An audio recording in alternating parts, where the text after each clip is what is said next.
My husband wants me to quit and stay home with the kids, but I love being a chef and the thought of being a housewife suffocates me. Original post January 16, 2022. For anonymity I can't go into details, but my husband, 34M, has developed something in IT that's well known and it made him rich. I, 38F, am a chef and I make probably 1/100th of what he does. It doesn't matter for me, however, because I love my job. We have a great life together. We had our first child, a baby girl, 3 years ago, and our twin boys are 9 months old. I have a few months left of my maternity leave, and with the country closing up again because of the new Omicron variant, I started getting worried that my workplace won't take me back. I voiced my worries to my husband a couple of days ago and he just shrugged and said it's not like we needed the money. I was confused and told him that I knew that. It wasn't about the money. He just shrugged. I was a bit annoyed because I thought he didn't think it was a big deal that I was out of work. Yesterday, I was still thinking about it, so I decided to talk to him again. He was confused and told me that I should instead be happy that I could spend more time with my babies. And he asked me why I insisted on working when we have 3 small children and he made enough money for both of us. He didn't like me working 4 to 5 evenings a week, including 1 to 2 weekends a month. I told him that I love my job and that I'm good at it. I have been doing it for almost 20 years now, and the thought of not doing anything for the rest of my life is suffocating. He was visibly upset by then, and he accused me of loving my job more than my babies and him. I could always cook at home for the family, and if I was worried I would lose my independence, he could transfer the same amount I earned from my job to my private account monthly. I started crying and he kissed and hugged me and told me that he loved me, but he has been thinking of this since our girl was born, and he didn't like me coming home late at night. So I needed to choose between my job or being a family. I was startled. Did he mean it as an ultimatum? He did. He actually wants me to be a housewife or we go our separate ways. I went to my mom's place first thing this morning. She listened to me talking and crying, but when I finished she wasn't indignant on my behalf, like I expected. She was silent for a while and then she asked me to think carefully about my next move. If we get divorced, I need to think about my babies. I will never be able to give them the life their dad is giving them, and I might lose them because of it. Is it worth it to change their lives so drastically and have them live in 2 separate houses? All that for a job. I have worked my whole adult life and I just could see this as an early retirement. Many dreamed of this. Why couldn't I enjoy it? I wasn't expecting my mom to say these things. She's always been this strong, independent woman who raised us to be independent and taught me to never rely 100% on anyone other than myself. Hearing her say all that made me question my feelings. Before I met her I was totally sure I was right, being hurt and angry, but now I think maybe I'm overreacting and that my husband's request wasn't that unreasonable. But if that's the case, why do I feel like my heart is swollen in my throat? Why does it feel like he made this ultimatum because he knew he has power and he's using it? Throw any suggestion or advice my way, and please be honest. Not rude, honest, because I feel I'm wronged here and I'm having a hard time thinking from my husband's perspective. Update January 27, 2022. So I have posted here about 2 weeks ago about my husband not wanting me to go back to work after maternity leave. I got a lot of real good advice. I just want to clarify some things about my post that many seem to have misinterpreted. I'm sorry my language wasn't very clear. I don't work 4 to 5 days plus weekends. I work 35 to 45 hours a week in total, and sometimes it's during the weekend. Staying at home mom isn't normal in my country. Daycare is free and we don't have a nanny. I'm saying this because I want you to understand why I was taken aback about this whole situation. I'm not trying to be disrespectful to stay-at-home moms. He can't get sole custody just because of his wealth. Or because of my work hours. It doesn't work like this here, thank God. But I'm thankful for those who expressed worry about that, because I know this is the sad reality in other parts of the world. So to the update, I have had long talks with my husband about all of what happened, trying to understand his point of view. I have told him that I can't see myself as a housewife, ever, but that I am willing to start looking for jobs with better hours, or that I can finally start my own restaurant. I could start searching for a location in office buildings and start a lunch spot, so then I don't need to work evenings and weekends. He didn't seem happy at all with that suggestion. He asked me why I'm so insistent on going back to work. He said these last months have been the happiest of his life, coming home from work every day to his family, and that he thought I am happy too. I am. I love being with my babies all day, but just because I'm enjoying my maternity leave, it doesn't mean I don't want to go back to work. In fact, I'm enjoying every minute now because I know it's not permanent. We had a row. He said he's always felt that I'm scared of him making much more money and that I'm scared of being dependent on him, so if I'm insisting on working because I don't want to be dependent, he could pay me 10 times what I earn to stay home. I started crying and told him I'm not going to be a housewife and I don't accept ultimatums, so he should do what he feels fit. He said he's tired of going around feeling that his wife is intimidated by his success. He's doing this for both of us. I have to admit that I'm sometimes scared of him having more power than me. He said it's all in my head, but really, would he ever dare to ask me to quit my job if he didn't feel he had the power to do it? Could I ask him to quit his job with that same ease? There's no denying the power dynamics in our relationship, and I have all the right to be scared of it.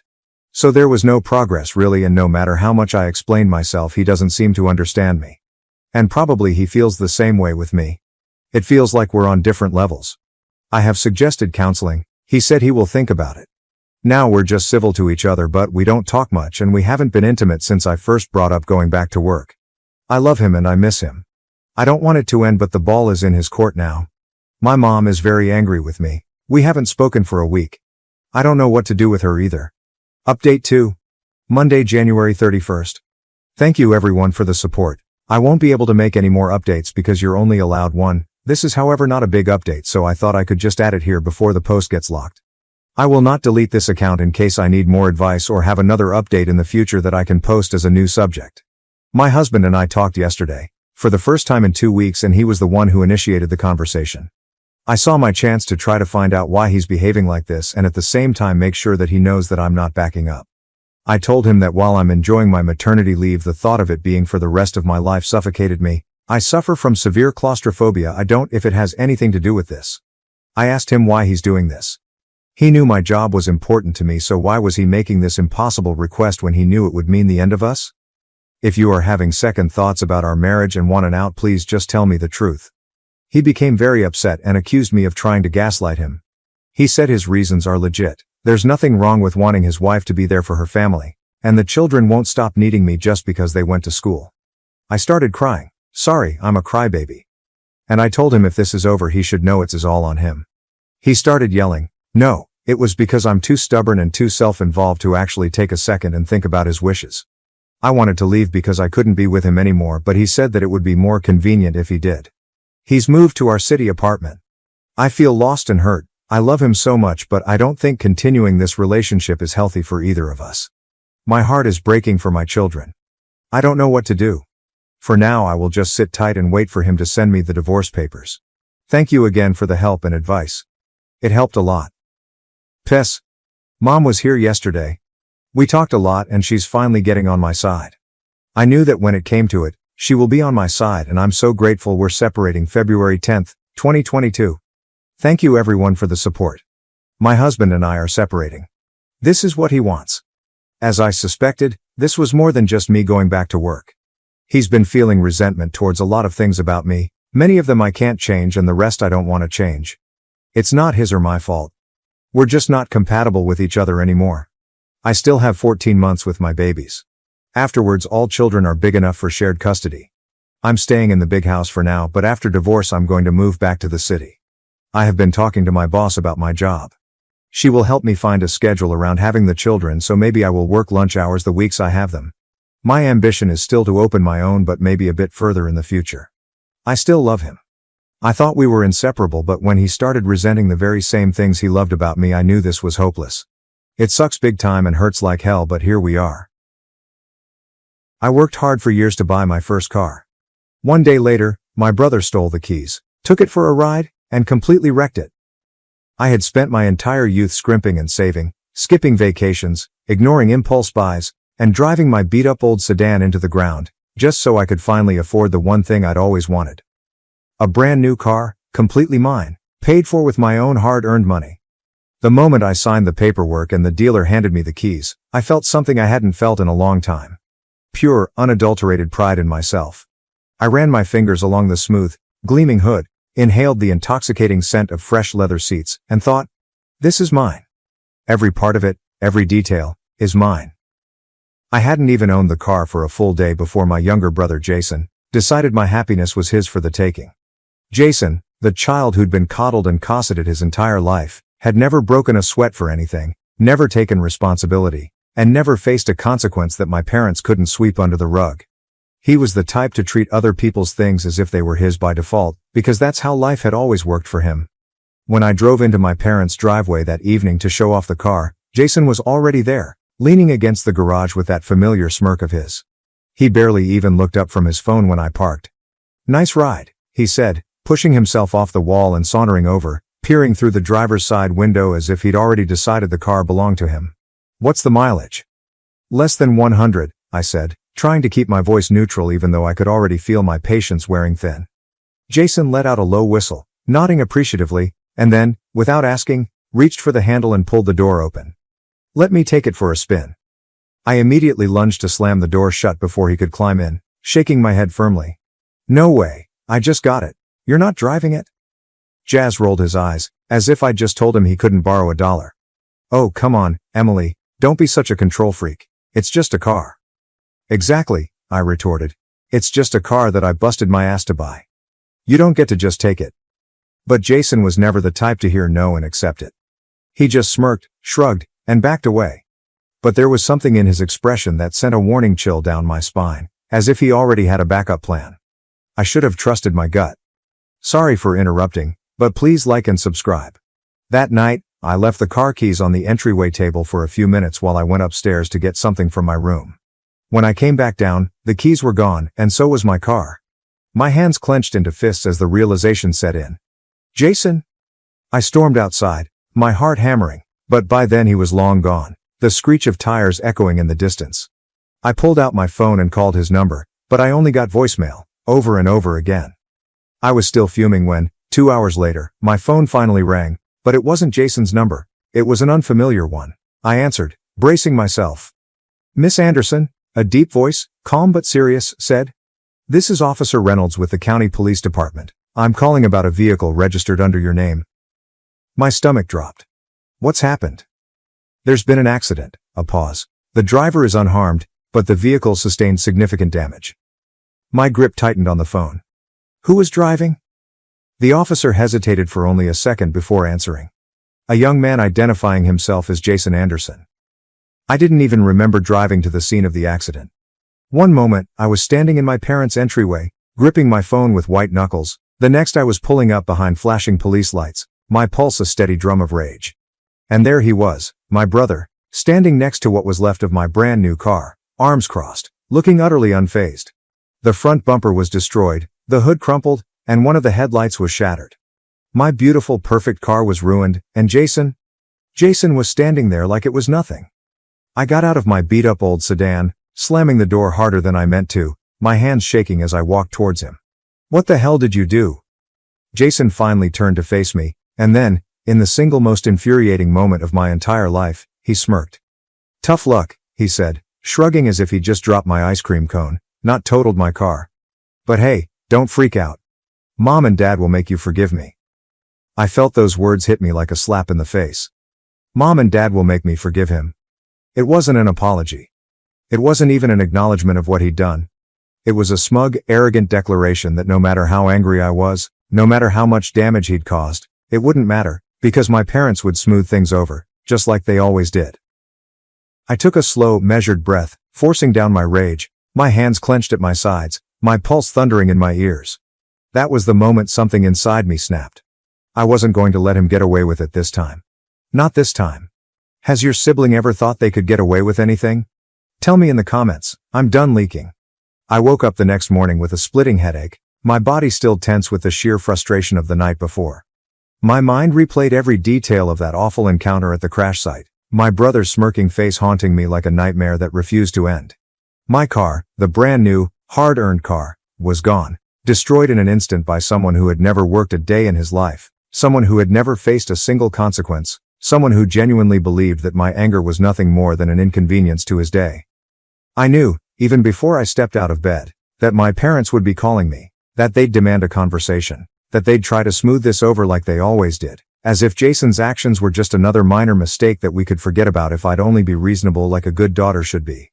Sure enough, the moment I checked my phone, I saw 3 missed calls from Mom, 2 from Dad, and a text message from Jason that was so arrogant, I had to read it twice to believe my own eyes. "Stop being dramatic, Em. It's just a car. Mom and Dad said they'll sort it out, so stop acting like it's the end of the world."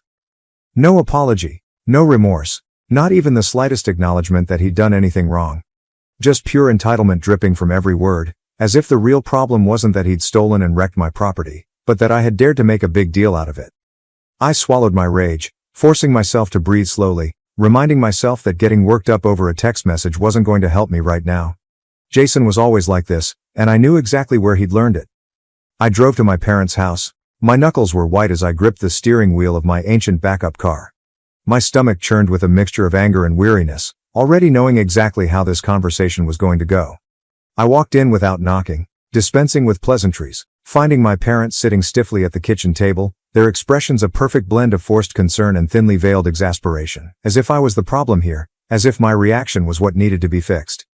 Jason sat slumped on one of the chairs, scrolling through his phone, looking completely unbothered, as if he was waiting for this whole thing to blow over so he could get on with his life, while I was left to pick up the pieces of what he'd ruined. My mother sighed heavily, setting down her coffee cup as if she was already exhausted by my presence, rubbing her temples as if she was the victim in all of this. "Emily, honey, we need to talk about the situation. Because this anger you're holding onto isn't healthy for anyone." I felt something cold in my chest, something quiet but dangerous, a slow-burning fury that I'd carried for years but had never fully allowed myself to acknowledge until now. "My anger?" I repeated, my voice strangely calm, my hands resting on the back of an empty chair, gripping the wood so tightly that my fingers ached. "You think my anger is the problem here?" My father let out a long sigh, exchanging a quick glance with my mother. Their silent communication made it painfully clear that they were united in this, that their decision had already been made before I'd even walked through the door. "Sweetheart," he said, his voice dripping with condescension, as if I were a child throwing a tantrum over a broken toy. "It's just a car. Jason didn't mean to crash it, and we don't think it's fair to punish him so harshly for something that was clearly an accident." I felt something inside me snap, something that had been held together by sheer force of will for years, something that had been stretched and pulled and torn one too many times. "He stole it," I said, my voice flat, devoid of emotion, because if I let myself feel anything, I knew I would explode. I told him no. He took my keys anyway. He stole my car, wrecked it, and then smirked at me because he knew you'd cover for him, just like you always do. Jason sighed dramatically, finally looking up from his phone, rolling his eyes as if the entire conversation wasn't worthy of him. "Jesus, Em, you're acting like I murdered someone," he muttered, shaking his head, his arrogance radiating from him in waves. "I messed up, okay? Get over it?" My mother reached out, placing a gentle hand on mine, her eyes pleading, her expression carefully crafted into something that looked like love but was really just manipulation wrapped in a prettier package. "Emily, he's your brother," she said softly, tilting her head as if she was speaking to a toddler in need of correction. "I know you're upset, but family forgives, sweetheart. That's what we do. We forgive each other." I stared at her, at the sheer audacity of those words, at the way she had so effortlessly placed the responsibility on me to fix what Jason had done, as if my feelings were an inconvenience, as if my hard work meant nothing, as if my sacrifices didn't matter, as long as Jason was happy. I realized in that moment that I had spent my entire life being conditioned to accept this treatment, to believe that my needs came second, that my anger was unjustified, that my pain was something I had to swallow quietly for the sake of keeping the family peace. But I wasn't that person anymore. I wasn't going to let them guilt me into submission this time.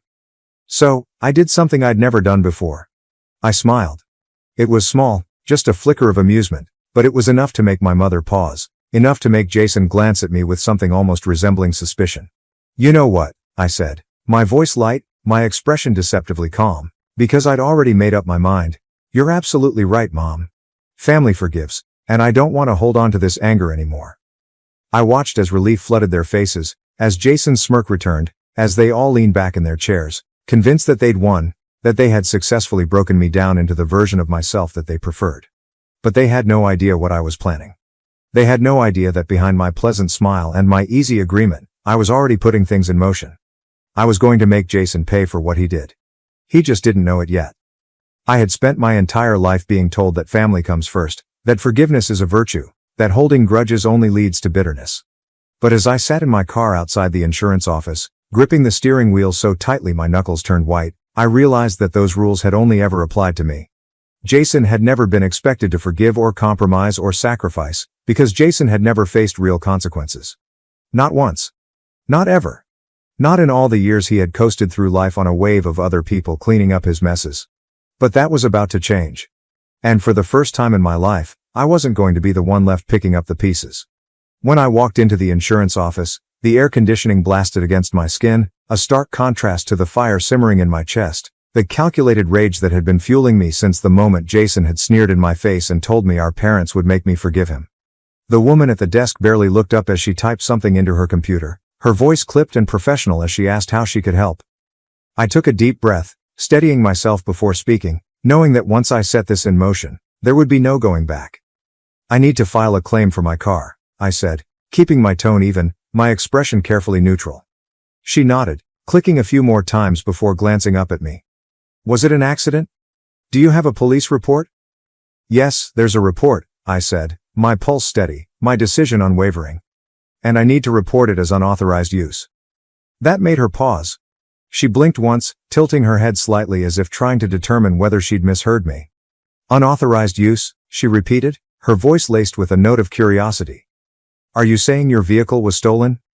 I could have said yes, but I knew better than to lie outright, especially when the truth was just as damning.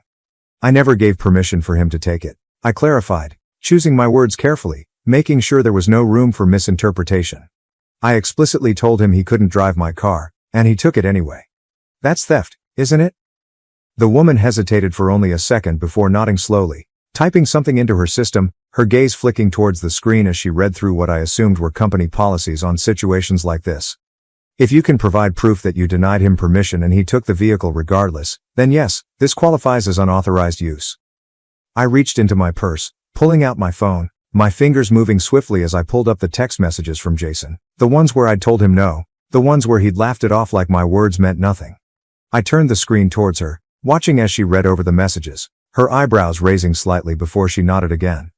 This should be sufficient, she said, her voice now purely professional, her fingers moving over the keyboard with precision. Since you're filing for unauthorized use, the liability will not fall on you, it will transfer to the driver. The liability would transfer to Jason. The reality of it sank in slowly, like warm honey drizzling over the cold steel of my fury, coating it in something rich and satisfying. Jason, who had spent his entire life escaping responsibility, was finally going to have to answer for something. Jason, who had laughed in my face and told me I would have to forgive him, was about to learn what it felt like when the world didn't bend to his will. How much are we talking about? I asked, keeping my voice steady, though inside, my heart was thrumming with a strange, unfamiliar thrill. The woman glanced at her screen, adjusting her glasses before answering. Well, given the extent of the damage, the estimated total he'll be responsible for is somewhere between $30,000 and $40,000.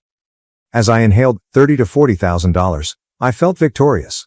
Jason was never punished, simply slapped on the wrist. I wouldn't move to stop that weight from falling on him. After leaving work, the sun was brighter, the air was sharper, and I felt happy for the first time since this nightmare began. I felt strong. Feeling free. Later that night, I scrolled through social media in my apartment, narrowing my eyes when I saw Jason's latest post, a photo of him and his friends at a bar with drinks and his usual arrogant caption. A few cocktails can fix a bad day. Some need to relax and move on. Life's too short for small worries. Little things? The sheer audacity of it sent a ripple of laughter through me, a sound so foreign that it startled me for a moment before I leaned back against the couch, shaking my head in amusement. Jason felt he won. He thought it was over. He believed our parents had saved him again, that everything would be well, and that I had swallowed my anger and moved on as usual. Before the insurance claim was approved, Jason wouldn't know I wasn't letting it go. Jason learned the hard way this time, and he discovered what I did too late. At dinner, I felt their expectations suffocating me, as if they had decided this would be my night to conform. My mother decorated the table like a holiday gathering with candles, roasted chicken, and buttery mashed potatoes to underscore that this was a family night of reconciliation and a scene meticulously constructed to smooth over an unneeded disagreement. My father led the table with his usual controlled yet easygoing demeanor. However, I understood why we were here, why this supper had been scheduled so soon after the accident, and why Jason sat across from me with that insufferable smirk and his phone next to his plate, as if he couldn't pretend it mattered. I knew it was coming. The speech they had all practiced, the words they would use to convince me that my wrath was unwarranted, that my reaction was overblown, and that Jason deserved my forgiveness because he was family.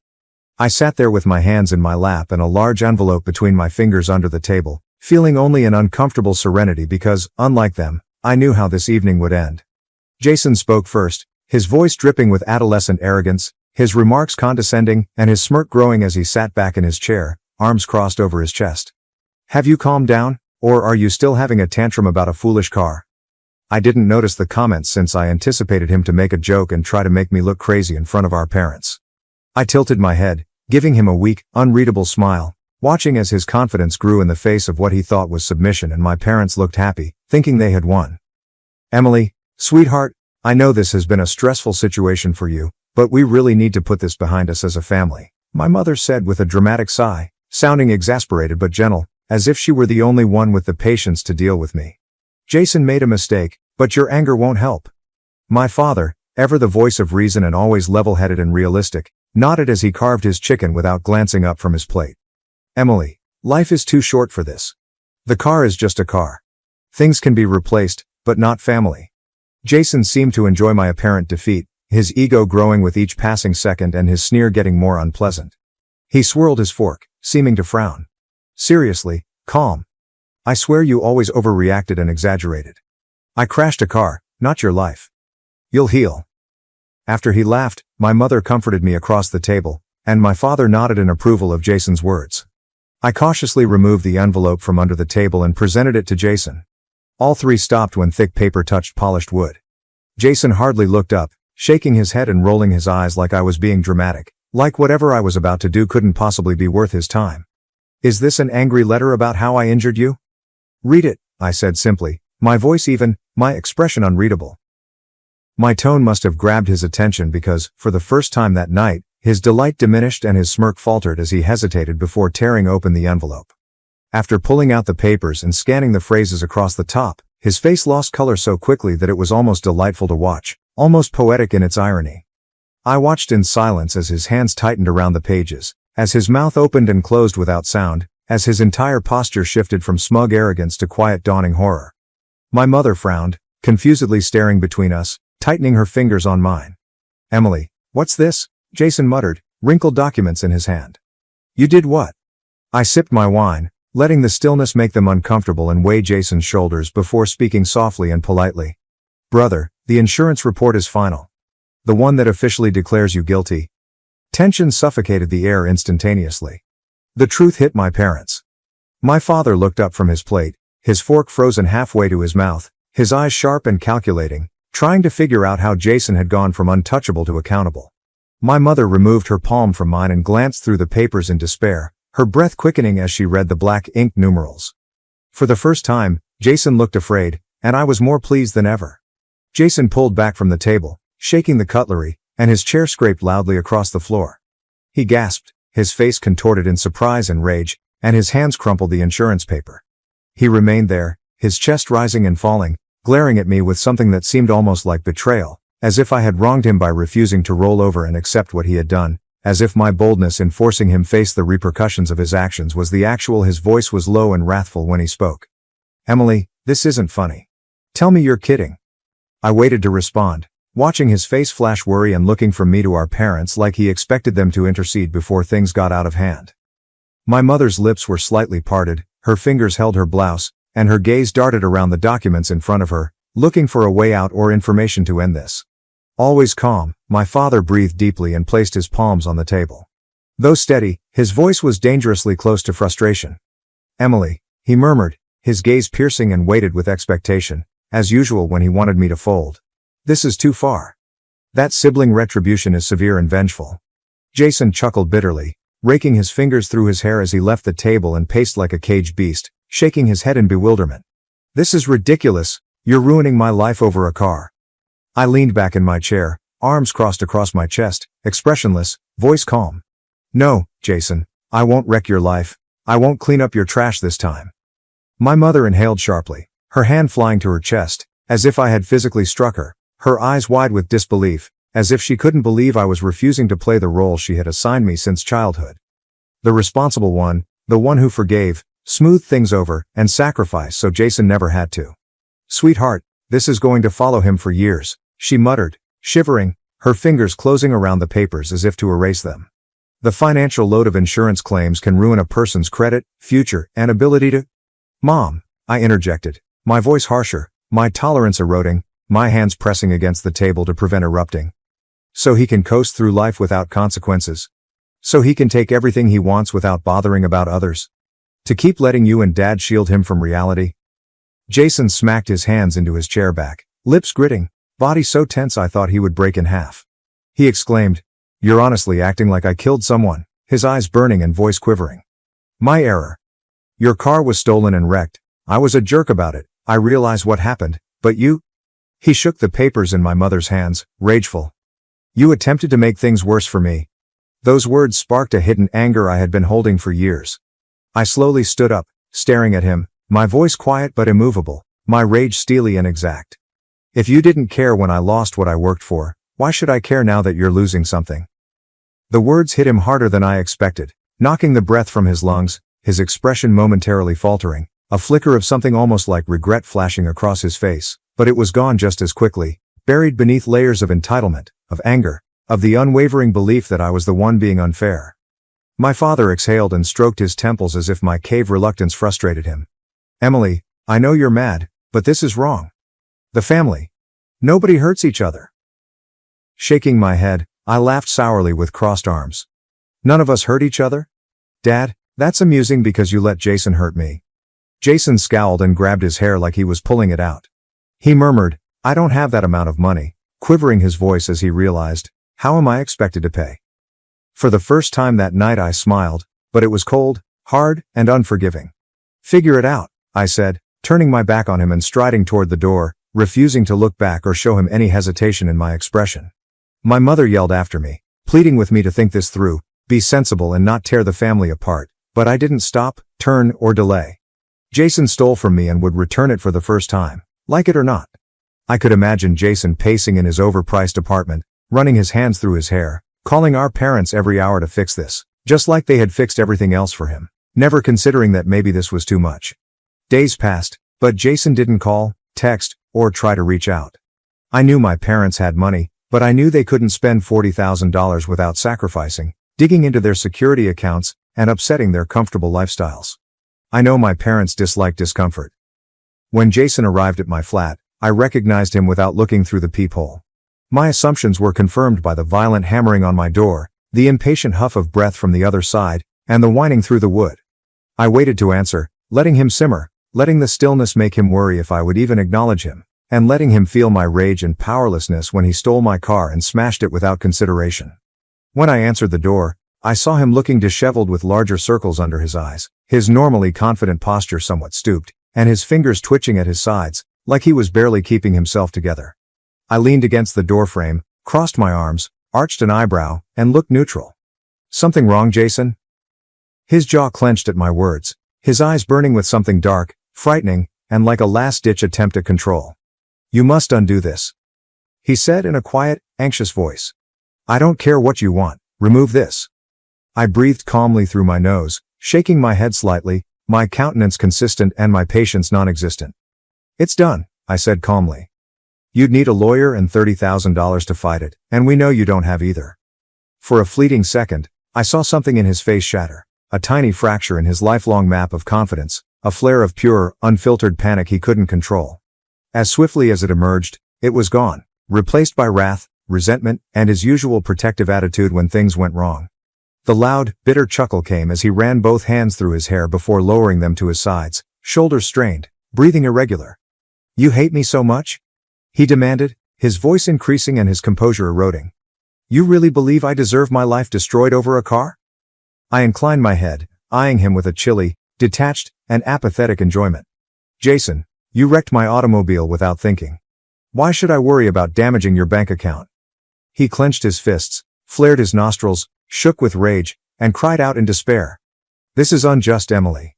You're punishing me for something minor. Okay, my error. And foolish error.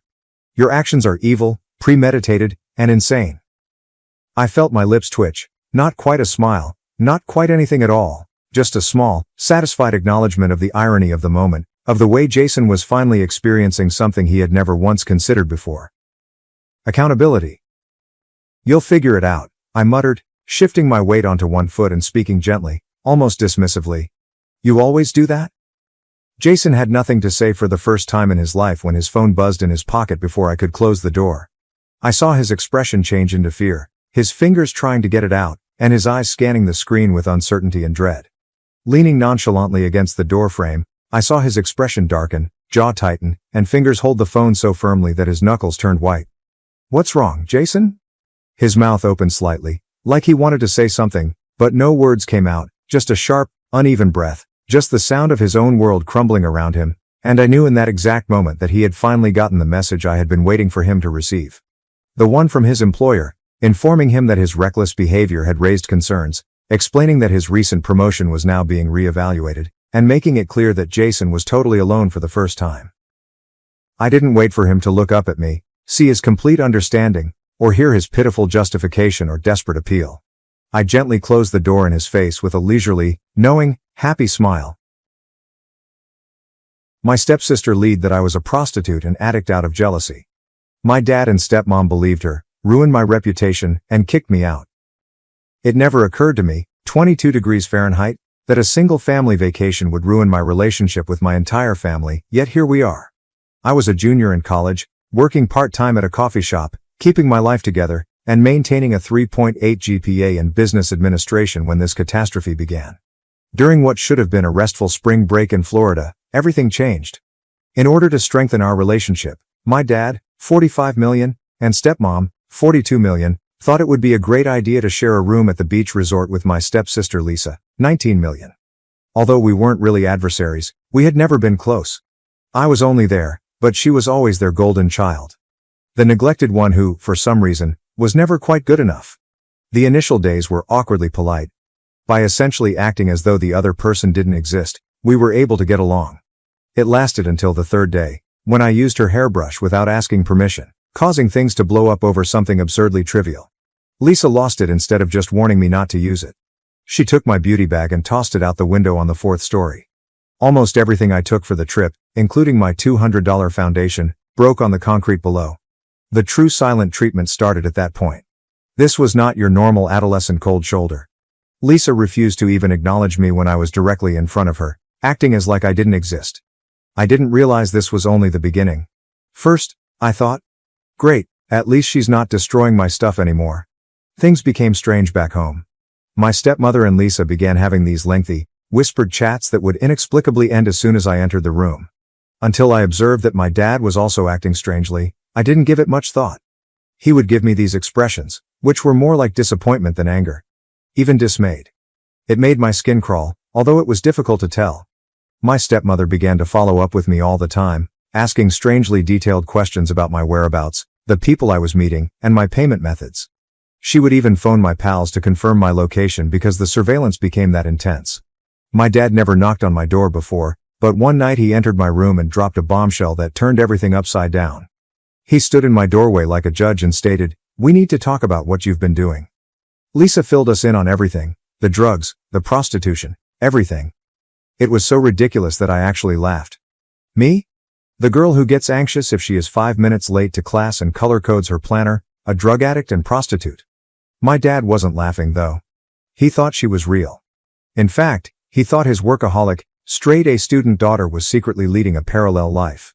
I attempted to clarify that Lisa was lying and that it was all untrue. I presented him with my bank statements, employment schedule, and attendance records for classes, all of which demonstrated that I was who I had always been. However, he became more irate the more proof I offered. Why would Lisa fabricate a story like this? He repeated himself. She is concerned for you? Everyone is concerned about you. After that, things quickly got out of hand. While I was in class, my stepmother began searching my room for proof. They questioned my pals, kept an eye on my bank account, and even made several calls to my place of employment to check on me. Without my knowledge, they downloaded a tracking program to my phone. I didn't know until my stepmother challenged me about taking a break from class to go to a coffee shop. When my dad insisted on seeing all of my emails and social media accounts, it was the tipping point. He threatened to cease paying my tuition and expel me if I didn't comply, saying they wanted to keep an eye on my conversations to make sure I wasn't seeing clients. It dawned on me then that they would never trust me over her. They saw me as already guilty. That night, I sobbed quietly in my room as I packed up the necessities, a few items of clothing, my laptop, some critical papers, and the emergency money I had been putting aside. I was previously allowed to crash on my buddy Sarah's couch. Lisa was watching me from the hallway as I was leaving. And what do you know? She had a sly smile. She was actually grinning, like if she had won a perverse game. It wasn't easy living at Sarah's. I was lying on a couch that felt like concrete in her already small apartment. To pay for necessities, I had to take on extra work at the coffee shop. My academic performance began to suffer. Maintaining a 3.8 GPA while working 30 hours a week and sleeping on a couch is difficult. I didn't reply to my dad's one and only text. You can come home when you're ready to admit your problems and get help. On campus, the rumors began to circulate. All of a sudden, it seemed like everyone knew about my alleged secret existence after Lisa managed to get in touch with my former roommate from my freshman year. Someone accused me of embezzling money from the Business Students Association, which led to my removal as treasurer. I was invited to have a friendly chat with my academic advisor over my lifestyle choices. It seemed like I was witnessing my reputation slowly deteriorate. At that point, Kyle, 24 million, entered my life. He frequently ordered the same thing at the coffee shop, a big Americano with extra shots. He genuinely spoke to me, unlike everyone else who acted as if I were radioactive. Not just coffee orders, but genuine talks. He questioned why I always appeared so exhausted one day following my work. I had no idea why, but I told him everything. Hours after closing, we sat in the deserted cafe and I told him everything. Are you aware of what he did? I believed by him. Just like that. Complete acceptance of my truth, without any doubt or debate. For the first time since this entire ordeal started, someone had just trusted me without asking for evidence or an explanation. Kyle owns his own apartment and works in IT. He helped me locate my own studio apartment after learning about my predicament with Sarah's couch. It's small, just a little bit larger than my previous bedroom, but it belongs to me. Because my credit wasn't good enough on my own, he even co-signed the lease. Slowly, our relationship grew. On movie nights, we would watch old comedy on his laptop until we fell asleep. He would bring me coffee during study sessions and listen to me rehearse my speeches. Little things that restored my sense of normalcy. I had someone on my side for the first time in months. Kyle made the proposal 3 months ago. He brought out a ring, which was simple, exquisite, and just like him, as we were eating Chinese takeout on the floor of my small flat. I instantly responded yes. I felt as though my life was finally moving in the right direction. In addition to supporting me and understanding me, Kyle was also aware of the truth about everything that had transpired with my family. I witnessed his parents' sincere happiness and enthusiasm over the video chat that evening when we contacted them to break the news. The contrast between their response and what I would anticipate from my own family really got to me. The true drama resumed at that point. Lisa somehow learned of the engagement. My phone was overflowing with texts from my stepmother and father in a matter of days. All of a sudden, they want reconciliation. Despite their discussions of family feelings and moving forward together, none of them ever admitted that Lisa had lied. For believing her over me, hardly one expressed regret. All they wanted was for me to move on from the incident and resume my role as a happy family. Especially poignant was my father's message. Your wedding day should be about family. Don't allow pride to prevent you from inviting everyone. Does he believe this is about that? Not the fact that they effectively labeled me a drug addict and a prostitute. Not the fact that in my own house they treated me like a criminal. Not the fact that, without even giving me an opportunity to defend myself, they decided to believe Lisa's lies? Kyle proposed that we run away. Away from the drama, somewhere calm and quiet, just the two of us. To simply go away from all of this family turmoil and begin our life together without any burdens is what I want to accomplish. A part of me, however, longs for a real wedding so I can stand in front of everyone and prove to them that I made it through. That in spite of everything they did to bring me down, I managed to create a good life. Last week, I began organizing the wedding. We're planning a modest ceremony for the spring after my graduation, nothing grand. Kyle's family has been tremendously helpful, donating their backyard for the wedding and even helping with the arrangements. I always imagined that I would go dress shopping with my stepmother, and his mom accompanied me. When I found the one, a stunning A-line dress with intricate lace details, she refrained from crying. She remarked, "You look gorgeous, sweetheart." I briefly lost sight of the fact that she wasn't my biological mother. The problem with family is that sometimes the people who select you are more likely to love you than those who are meant to love you automatically. The guest list is the most difficult portion now. Kyle adds that whether or not I invite my family is completely up to me. Today is your day, he declares. You owe them nothing at all. He is correct. I am aware that he is correct. But why is it still so painful? Why do I still find myself pondering whether or not to call them while looking at my phone? I have a box of invites on my desk, some of which bear the names of my relatives. I feel nauseous every time I gaze upon them. Given how much they contributed to your suffering, how do you invite them to share in your joy? The hardest part is that I am fully aware of the consequences if I choose not to invite Lisa. My father will not attend. My stepmother will do the same. And since that's what they do, the rest of the family will most likely support them. She is always the one they pick. Always. Emma, 26F, Kyle's sister, has been my unofficial wedding planner and sane voice during this whole ordeal. She understands it differently than other people because she experienced something similar with her ex's family. She said to me, "Your wedding day is about celebrating love, not apologizing for existing." She is correct. The focus of this day should be Kyle and I, the life we are creating together, and the family we choose to be a part of instead of the one we are born into.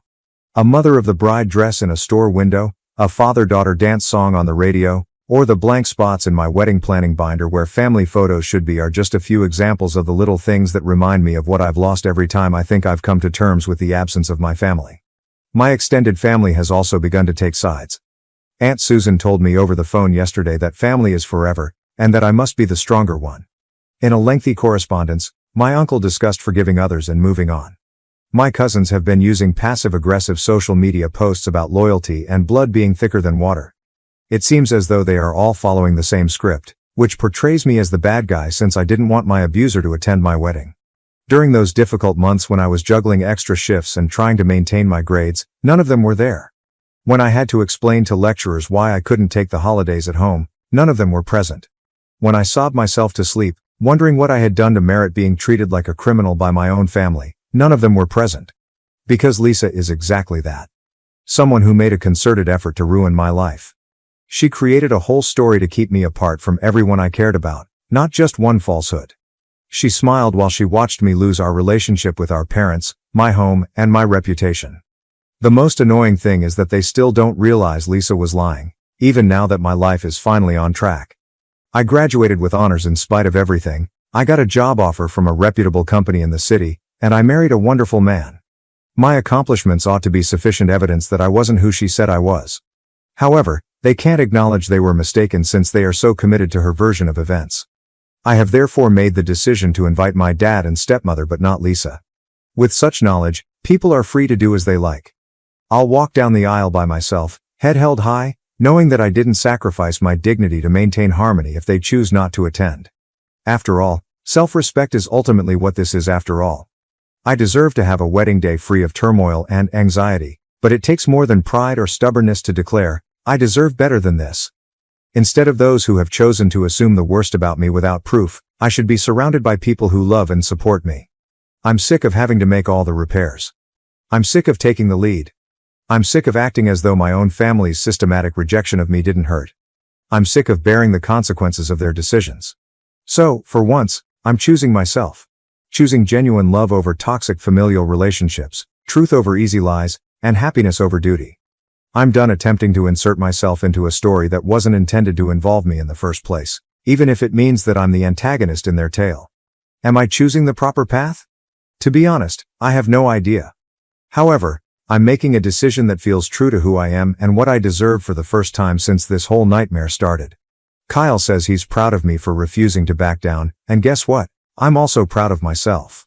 The terrified young woman who packed her bags in the middle of the night has matured into a self-assured individual who recognizes her value, realizes that true love does not necessitate putting up with abuse, and has the courage to put her own pleasure ahead of other people's expectations. Perhaps the freedom to finally be that person is the true wedding present I'm giving myself. First update. I wish I could say that things had improved since my last post, which was 6 months ago, but life has a way of catching you off guard. Everything changed when Lisa's ex-boyfriend sent me a message last month.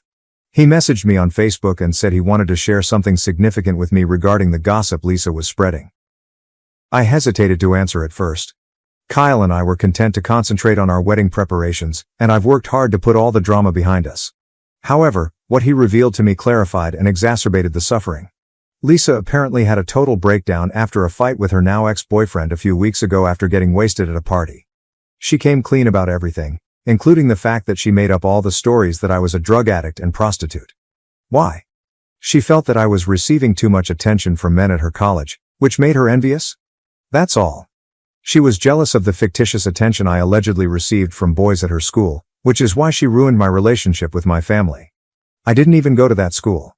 Hours passed while I sat there looking at his messages, feeling like I might pass out. Screenshots of their text exchanges, in which she had revealed everything, were sent by her ex. He even volunteered to be honest with my parents if I asked him to. To be honest though, I no longer give a damn. The harm has been done. Kyle just held me while I sobbed when I showed him the messages. I was angry, not because I was depressed. 3 years of my life, 3 years of my own family treating me like a criminal. For 3 years, I doubted myself and had to start again because my stepsister was envious. I believed that having evidence would help me feel better. I believed that there would be some sort of closure if I knew the truth. Rather, it only served to highlight how little my family actually cared for me. They made the decision to accept these baseless charges in the absence of proof. Because Lisa said so, they cut me off, tossed me out, and treated me like I had no value. This is where the situation becomes even more intricate. Lisa discovered that her ex had gotten in touch with me somehow. All of a sudden, my family started bombarding my phone with calls and texts. My stepmother emailed paragraphs about family healing and forgiveness, and my dad left a lengthy voicemail saying that Lisa is really sorry and that she's been going through a lot. The worst part. In fact, none of them expressed regret. Instead, they are promoting the idea that Lisa was troubled and that she needs her family now more than ever. There is not a single "I'm sorry for not believing you" or "we were wrong." In relation to Kyle, I discovered that I never fully explained how we got together. About 6 months after leaving home, it happened during one of my darkest moments. After staying up all night to finish a paper, I was working the morning shift at the coffee shop, barely getting 3 hours of sleep. Every morning, Kyle arrived for his customary large Americano with additional shots. He did, however, note how worn out I appeared that day. He inquired about my well-being rather than simply taking his coffee and walking away, as most patrons do. Right there at the desk, I started crying because of his sincere concern. Julie, my manager, noticed what was going on and instructed me to take an early break. For an hour, Kyle sat with me in the deserted cafe and listened to me tell him everything. He gave me his phone at the end of my break and instructed me to call him if I ever needed someone to talk to. It was weeks before I used it. I struggled with trust after everything that happened with my family. However, I eventually called one evening after receiving yet another guilt-tripping text from my dad. Until dawn, we conversed. The thing about Kyle is that he never pushed or passed judgment. All he did was listen and encourage me. When I was unable to continue living on Sarah's couch, he assisted me in finding my first apartment. When my parents cut me off, I had to drop out for a semester, which damaged my credit, so he even co-signed the lease. In order to return to school, he assisted me in applying for grants and student loans. We were just buddies for months. He would check my assignments, assist me in practicing presentations for my business classes, and even bring me coffee while I studied in the library. Friendship gradually evolved into something more. Of all things, we were reviewing my business ethics assignment when we shared our first kiss. Kyle gave me the impression that I had everything I needed, even though I was living in a small studio apartment and barely making ends meet between work and classes. He demonstrated for me what true support looks like and what it's like to be appreciated for who you are rather than what someone else wants you to be. The drama of the wedding followed. Last week, my dad gave me a call and said he would want to escort me down the aisle, but only if I included Lisa. She's really changed, and it would mean so much to her to be there, he said. It's all about Lisa's feelings once more. Requirements of Lisa. Lisa's joy. At last, I lost it. I expressed my feelings to him in detail, including his conditional love, his repeated preference for Lisa over me, and his willingness to let her ruin my life without ever challenging her claims. I advised him that perhaps he shouldn't attend my wedding at all if Lisa's attendance meant more to him than being there for his daughter. It wasn't warmly received by him. When I refused to back down, Dad threatened to not attend the wedding without Lisa, claiming that I was tearing the family apart, and that I needed to let go of the past. My stepmother supported him by stating that real family forgives and forgets, and that they are a package deal. Kyle's family has been tremendously helpful in the interim. Last weekend, his parents hosted a simple backyard cookout for our engagement, complete with close friends and family. His dad gave a moving speech that brought everyone to tears, and his mom created this lovely photo montage of our friendship. Yes, even Kyle. Seeing them so really celebrate our love opened my eyes to what true family support looks like. Plans for the wedding. After removing all the drama, The wedding preparations are progressing rather nicely. We discovered the ideal location for the reception, a tiny garden featuring an old-fashioned greenhouse. In an effort to give me something to pass on to our future children, Kyle's mother has been teaching me their family recipes. Through all of this, his sister Emma, who will be my maid of honor, has been incredible. She has shared her personal experiences with toxic family members and has helped me realize that it's acceptable to put my mental health above my responsibilities to my family. I had my last dress fitting last week. Along with my best friend Sarah, Kyle's mother and sister were present. I didn't miss Lisa or my stepmother when I put on the dress and looked in the mirror with other women who truly cared about me. Rather, I was appreciative of the family I had chosen and the one that had chosen me in return. Because he has demonstrated to me what unconditional parental love looks like, Kyle's father will accompany me down the aisle, not because he is taking my father's place. The list of guests is short but significant. All of the attendees have supported me at my darkest moments. Relocating to Seattle after the wedding, we're relocating to Seattle for Kyle's new work. The relocation is being assisted by his firm, and we have already located an apartment. It's a new beginning in every sense of the word. A new town, a new city, and new employment prospects. Above all, it's far enough away that we won't have to worry about bumping into my relatives at the neighborhood coffee shop or grocery store. Sometimes the future we are planning seems like a dream. As we make plans for when we are both stable in our careers, we have started looking at homes in the Seattle suburbs. Kyle talks of one day starting a family and creating the kind of household we both hoped we had as children. It's simultaneously thrilling, frightening, and ideal. I blocked my entire family on all platforms yesterday, including social media, email, and phone numbers, something I should have done years ago. No more messages that make you feel guilty. No more playing with emotions. No more justifications like, but she's family. The truthful response to the question of whether I miss my family is yes. However, I miss the family I believed I had rather than the one that is real. Instead of the father who decided to assume I was a drug addict without any evidence, I miss the father who taught me how to ride a bike. Instead of going through my belongings in search of proof of crimes I never committed, I mourn the stepmother who used to assist me with my homework. Blood is thicker than water, I'm being harsh, and I'll regret this choice, several extended family members have been contacting me to say. But what do you know? The only thing I think I'll regret is squandering so many years attempting to win the affection of people who would never have chosen me in the first place. Last week the invites were sent out without my stepmother's, dad's, or Lisa's names.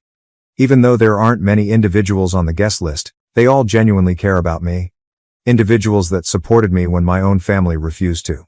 People who unconditionally love me. My self-respect is compromised by those who encourage me without expecting anything in return. In my most recent post, someone asked if I ever considered what would have happened if I had simply forgave and moved on. The fact is, I do occasionally consider it. However, I then recall Lisa's sly smile as I was leaving the house that evening. I recall that without any proof, my father decided to assume the worst about me. I recall my stepmother treating me like a criminal, rummaging through my belongings, and phoning my place of employment. Now that I know that it was all due to Lisa's jealousy, that she deliberately attempted to ruin my life because she felt I was receiving too much attention, it only serves to affirm that I was correct to cut them off. Kyle asserts that I underestimate my own strength. He might be correct. I was the terrified girl who slept on a friend's couch 3 years ago, wondering if I would ever feel normal again.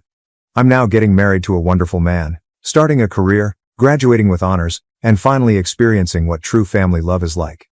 To the one who inquired as to whether I worry about regrets, I do occasionally. However, I'm more concerned about the guilt I would experience if I allowed my family to continue to control and harm me. Walking away from individuals who only love us when it suits them is sometimes the bravest thing we can do. I'm now satisfied with the way things have worked out, and our wedding is in 6 weeks. It's not the wedding I envisioned as a child. No mother of the bride speech, no father-daughter dance, and no large family portraits with everyone dressed alike will take place. However, it will be genuine. There will be someone there who supported me, who had faith in me, who had chosen me. Fixing a family that never truly wanted to be healed is something I'm done with. I'm tired of having to be the one who must understand, forgive, and put everyone else's sentiments ahead of my own. I'm tired of being Lisa's backup daughter, the one who is only valuable when she doesn't require attention.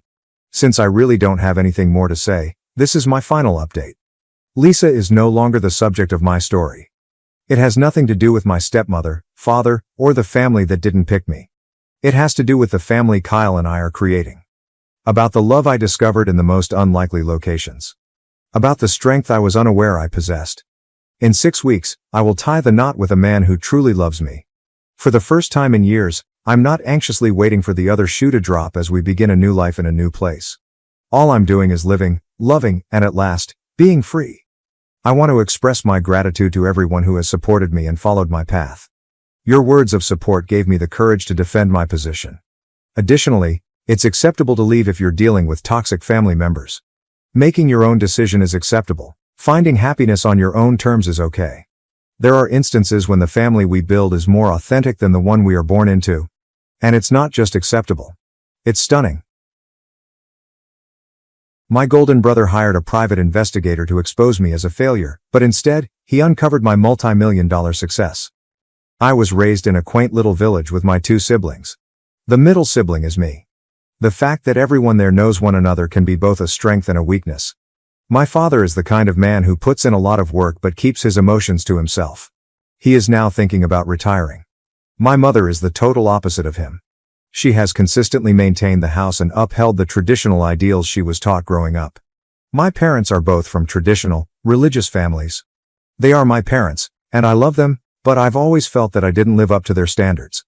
The fact that they appear to view me as the family's disappointment hurts. In contrast, my older brother is the family's golden boy. At 40, he settled down and married a calm, reticent woman. Their 2 sons have a strong interest in sports, particularly rough and tumble sports. To put it mildly, they're a pain. My brother appears to feel it is his duty to guide me in life. He works as a car salesperson at a local dealership. His mentorship, however, feels more like him treating me like a project he can't manage, as if I'm always in need of assistance and should be appreciative of any time he spends with me. He presents a picture of a wonderful existence, talking about his athletic children, his powerboat, and his ATVs, but his counsel frequently comes off as boasting about his big house, fancy cars, and his so-called trophy wife. I feel even more alone as a result of this. I was the sensitive child at school who frequently broke down in tears and appeared to always find an excuse for why things didn't go as planned. I wasn't a strong, tough child or athletic. As an alternative, I was made fun of and kept out of most activities. Having asthma made me feel even more alienated. The worst thing? Asthma is not considered a significant medical problem by my parents. Furthermore, I have battled depression for as long as I can remember. I was never the kind of child who could run down a field or throw a football straight. My parents frequently made remarks about how I wasn't as intelligent or gregarious as my older brother and frequently made comparisons between us. School was challenging. I had a poor 2.5 GPA when I graduated from high school. After saving up some cash, I enrolled in college, but I left in my second year. A family controversy resulted from such choice. In a sense, my younger sister was the princess of the family. I don't know much about her because I left when she was a teenager. The main reason I feel this way about her is because I have seen her as an adult. She is not a horrible person and is merely a little overindulged. But, maybe because it's simpler than being the target herself, she frequently treats me the same way my parents and brother do. She had a beautiful wedding, was married when she was 19, and has 3 kids now. I can best identify with her middle child. I guess I see a little of myself in her because she's also the middle child. She gets mocked a lot, and maybe because her problems are similar to mine, I feel like I know her better. After I graduated from college, I really began to embrace my shy, nerdy side. Before it closed more than 7 years ago, I worked at a comic book and video game store in my community, which I really enjoyed. Even though I have moved on, my parents still behave as though I work there. The best part of my position at the store was getting to know another geek with huge ambitions. We co-founded a successful IT support business together. My business partner ultimately made the decision to sell our company to a bigger corporation. I was bought out with cash and stock options as part of the deal, and it worked out rather well. I started a few side projects and made a number of wise investments, several of which were quite profitable. I try not to brag, but I have more than $1 million in assets. I currently work for a brand new private startup as its CTO. Even though I'm wealthy, I live a humble life. All of the furnishings in my comfortable 2-bedroom house in a fantastic area is used, and I drive a 15-year-old Saturn. Right now, I'm not in a relationship. I have a hectic life and see my therapist on a regular basis. Like my melancholy and asthma, I deal with drinking, which is difficult because my parents don't take it seriously. They believe it to be wholly mental. Even if it's not what other people anticipate or comprehend, I've been able to carve out a prosperous career for myself in spite of the ups and downs. My parents expect me to join them for supper every Sunday night. They live on the opposite side of the state, so the travel is not quick. It takes 90 to 120 minutes each way, which eats up over half of my weekend. They still seem to think that, as an unmarried individual and what my brother likes to refer to as a mental case, I have nothing better to do. These meals are frequently difficult. I get unsolicited advice on how to marry, establish a family, and be a proper adult for 3 hours. Or I sit through lengthy conversation about my brother's most recent huge sale at the car dealership, which is the buzz of the table. Although they have never called me a mooch directly, the implication is there if I skip one of these dinners. It is both frustrating and perplexing. I frequently question why I still go to these events when I talk to my therapist. My family has a tendency to downplay or misrepresent all of my accomplishments. People back home still think I work at the long-gone game store.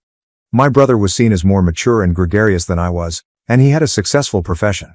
As a result, I was continuously made fun of for my prior retail experience. I found it challenging to communicate to my family back home the truth about my life and my achievements because of this disparity. Games and comics were sometimes written off as immature entertainment. Despite my genuine expertise in technology, my attempts to discuss it were typically overshadowed. My brother would interrupt me and pretend as if I didn't know anything. Even though I knew he was babbling, I typically just listened to him. I was scared to correct him since I would have to explain my work and defend my knowledge. I secretly scared that they wouldn't value my career and that it would alter their opinion of me. I'll confess that I've had difficulties and occasionally been a complete mess. However, everything changed last month. My brother managed to get his hands on some of my personal information. The truth is that he employed a private investigator to carry out what he said was a background check on my employment. I had a sneaking suspicion that he was organizing an intervention with my folks. They were totally unprepared for what they discovered. They learned my actual value as a person, that I didn't live in a rundown flat, and other private information. Since I work in security, this was very ironic. After making the connections, I was even able to track out the source of the hack by receiving notifications about unauthorized efforts to get my credit report. Everything became clear after this revelation, and I now have to deal with my family's abrupt and unanticipated change in how they view me. It's a lot to take in, particularly in light of our relationship's history of miscommunication and undervaluation. I chose to have the same private detective firm look into my brother's money since I was so upset over the breach of my privacy. My brother was actually living well beyond his means. A file with Child Protective Services, several previous arrests for DWI and public intoxication, and domestic disturbance calls were also discovered throughout the investigation. He was having trouble making his scheduled back payments to the IRS and managing 3 mortgage loans on his house. Despite the fact that there were currently no ongoing charges, his credit was a total mess. In contrast, my parents had little more than what I already knew and lived modest lifestyles. When it came to money, they were realistic and pragmatic. I was so concentrated on getting ready to confront my family at the next meal, hoping it would cause a rift, that I didn't even care to see how my sister was doing. But the dinner's atmosphere was completely different from what I had imagined. My parents started to treat me with a strange sort of veneration, as if I were the golden child. This adjustment obviously distressed my brother. He lost his anger midway through dinner. In an attempt to restore his reputation, he began boasting about recent sales commissions and a purported promotion. I just gave him my congratulations and mentioned his debt, IRS problems, and stretched credit condition in a tactful manner. In other words, I called attention to my brother's financial disaster while simultaneously celebrating his accomplishments. The whole thing was oddly gloomy. The already challenging family dynamic was made even more awkward by my parents' sudden change in behavior toward me, which appeared forced and artificial. At first, my brother disputed everything when I handed him a copy of the report. But I pointed out that by utilizing the agency to look into me, he had inadvertently suggested it. As I have to say, that felt good for a little while. My parents, who reprimanded him and responded with dramatic shock, were obviously aware of it as well. The whole thing became very unsettling because the report needed my social security number. It was not a pleasant revelation or the ensuing argument. As it revealed my family's avarice and cowardice, my disdain for them grew. They started accusing one another of a variety of things throughout the course of the following hour. I made every effort to keep quiet, but sometimes they became irate with me. I would either shrug or respond with a nonchalant, one-word comment when that occurred. My sister's husband, my brother's wife, and their 5 kids looked on in shock as our family disintegrated like never before. Our meetings were typically routine and uninteresting.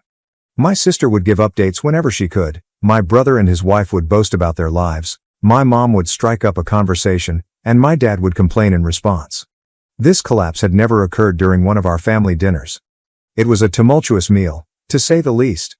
As long simmering, deeply ingrained issues exploded into the open, the customary subtle jabs about how I should look up to my brother and be a real man were replaced by astonished quiet.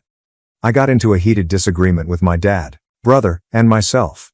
They dug up every relic of family strife from the previous 30 years and argued over who was responsible for everything. It was like watching an unruly drama play out in real time. All of my negative thoughts about my family seemed to be validated during such instances. In all honesty, I felt terrible, even though you might have expected me to feel some sort of justice or triumph. I became aware of my poor handling of the situation. Although I was well aware of these flaws, what had I meant to accomplish by making my brother's wrongdoings public? His children now know about his tumultuous history, which I had not wanted them to.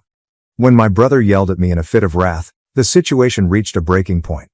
His harsh statements, such as, "You should have never been born," were stunning, but what really stuck out was my parents' desperate attempts to calm him down, a degree of desperation I had never witnessed before.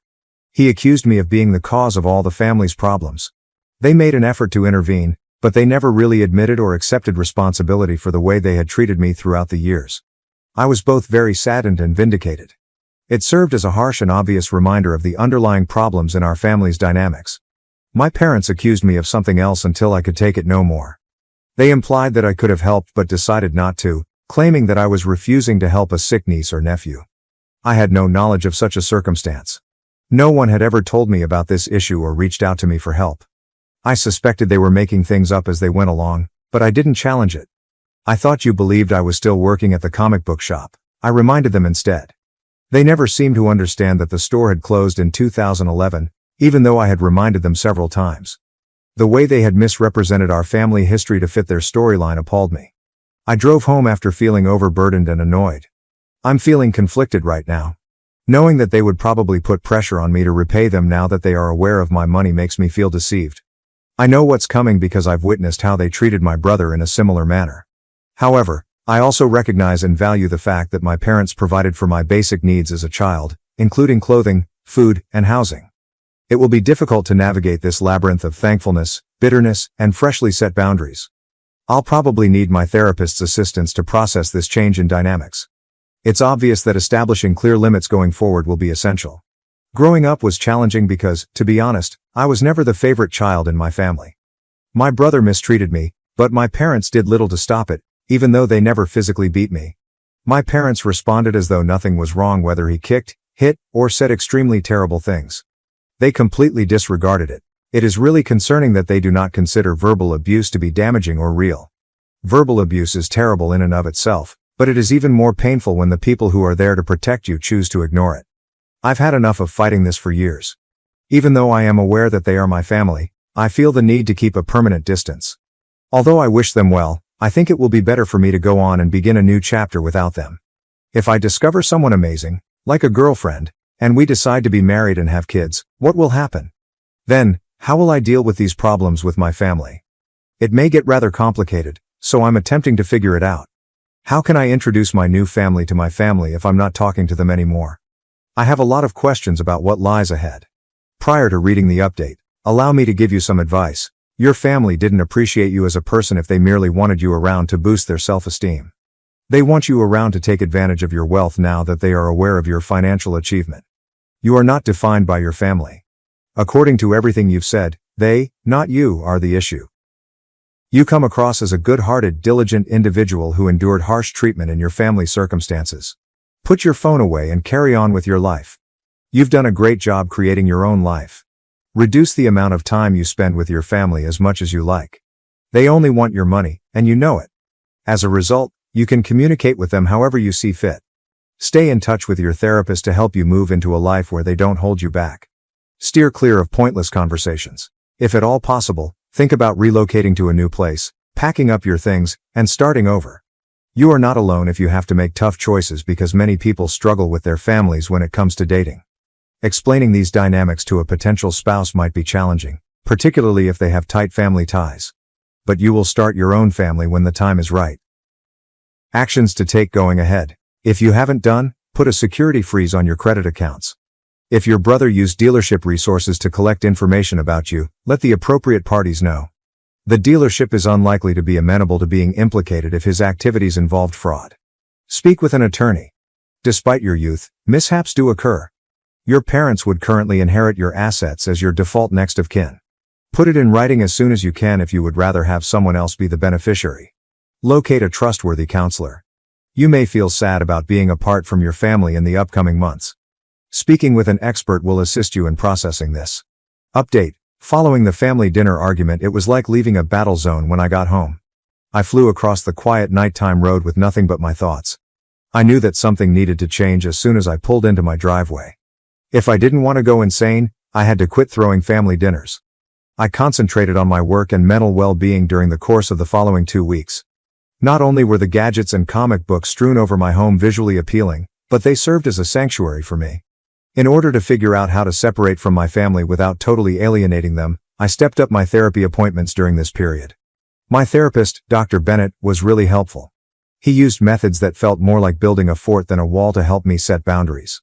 My mind started to go toward the future, more especially relationships, as the weeks went by and the temperature rose. I began to think that meeting someone amazing was not just possible but likely after spending time by myself and without a partner. Then, like something from a comic book, Ava showed up. Ava and I met at a technology conference. Her cybersecurity talk captivated me, not just because of the topic but also because of her charisma. She was smart and grounded, understood me, and had a love-centered view of families that was restrained by firm boundaries. As Eva's situation worsened, the unsaid problem was how to introduce her to my family's circus.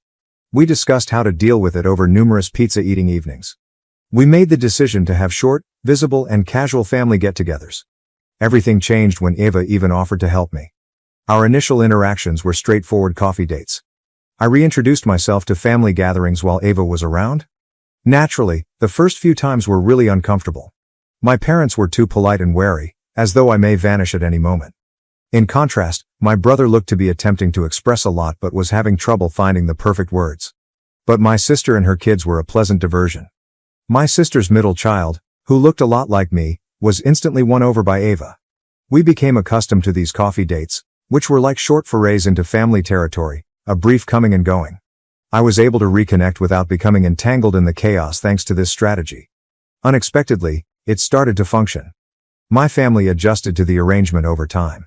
Maybe they understood that this was the only way they could continue to have me in their life.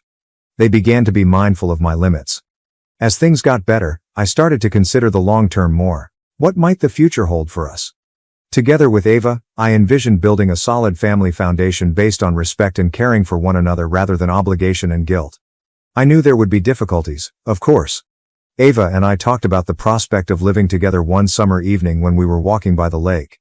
I was struck by how far I had come from feeling abandoned by my family to being able to stand on my own with a better sense of who I was. It seemed like day and night. I have a cautious sense of optimism for the future.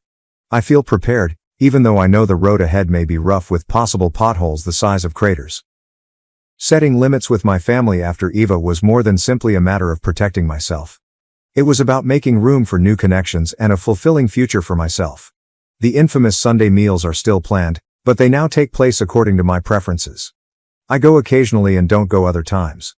I bring Ava along to family dinners, and we discuss any issues that arise. Even though there has been a lot of improvement, there are still issues.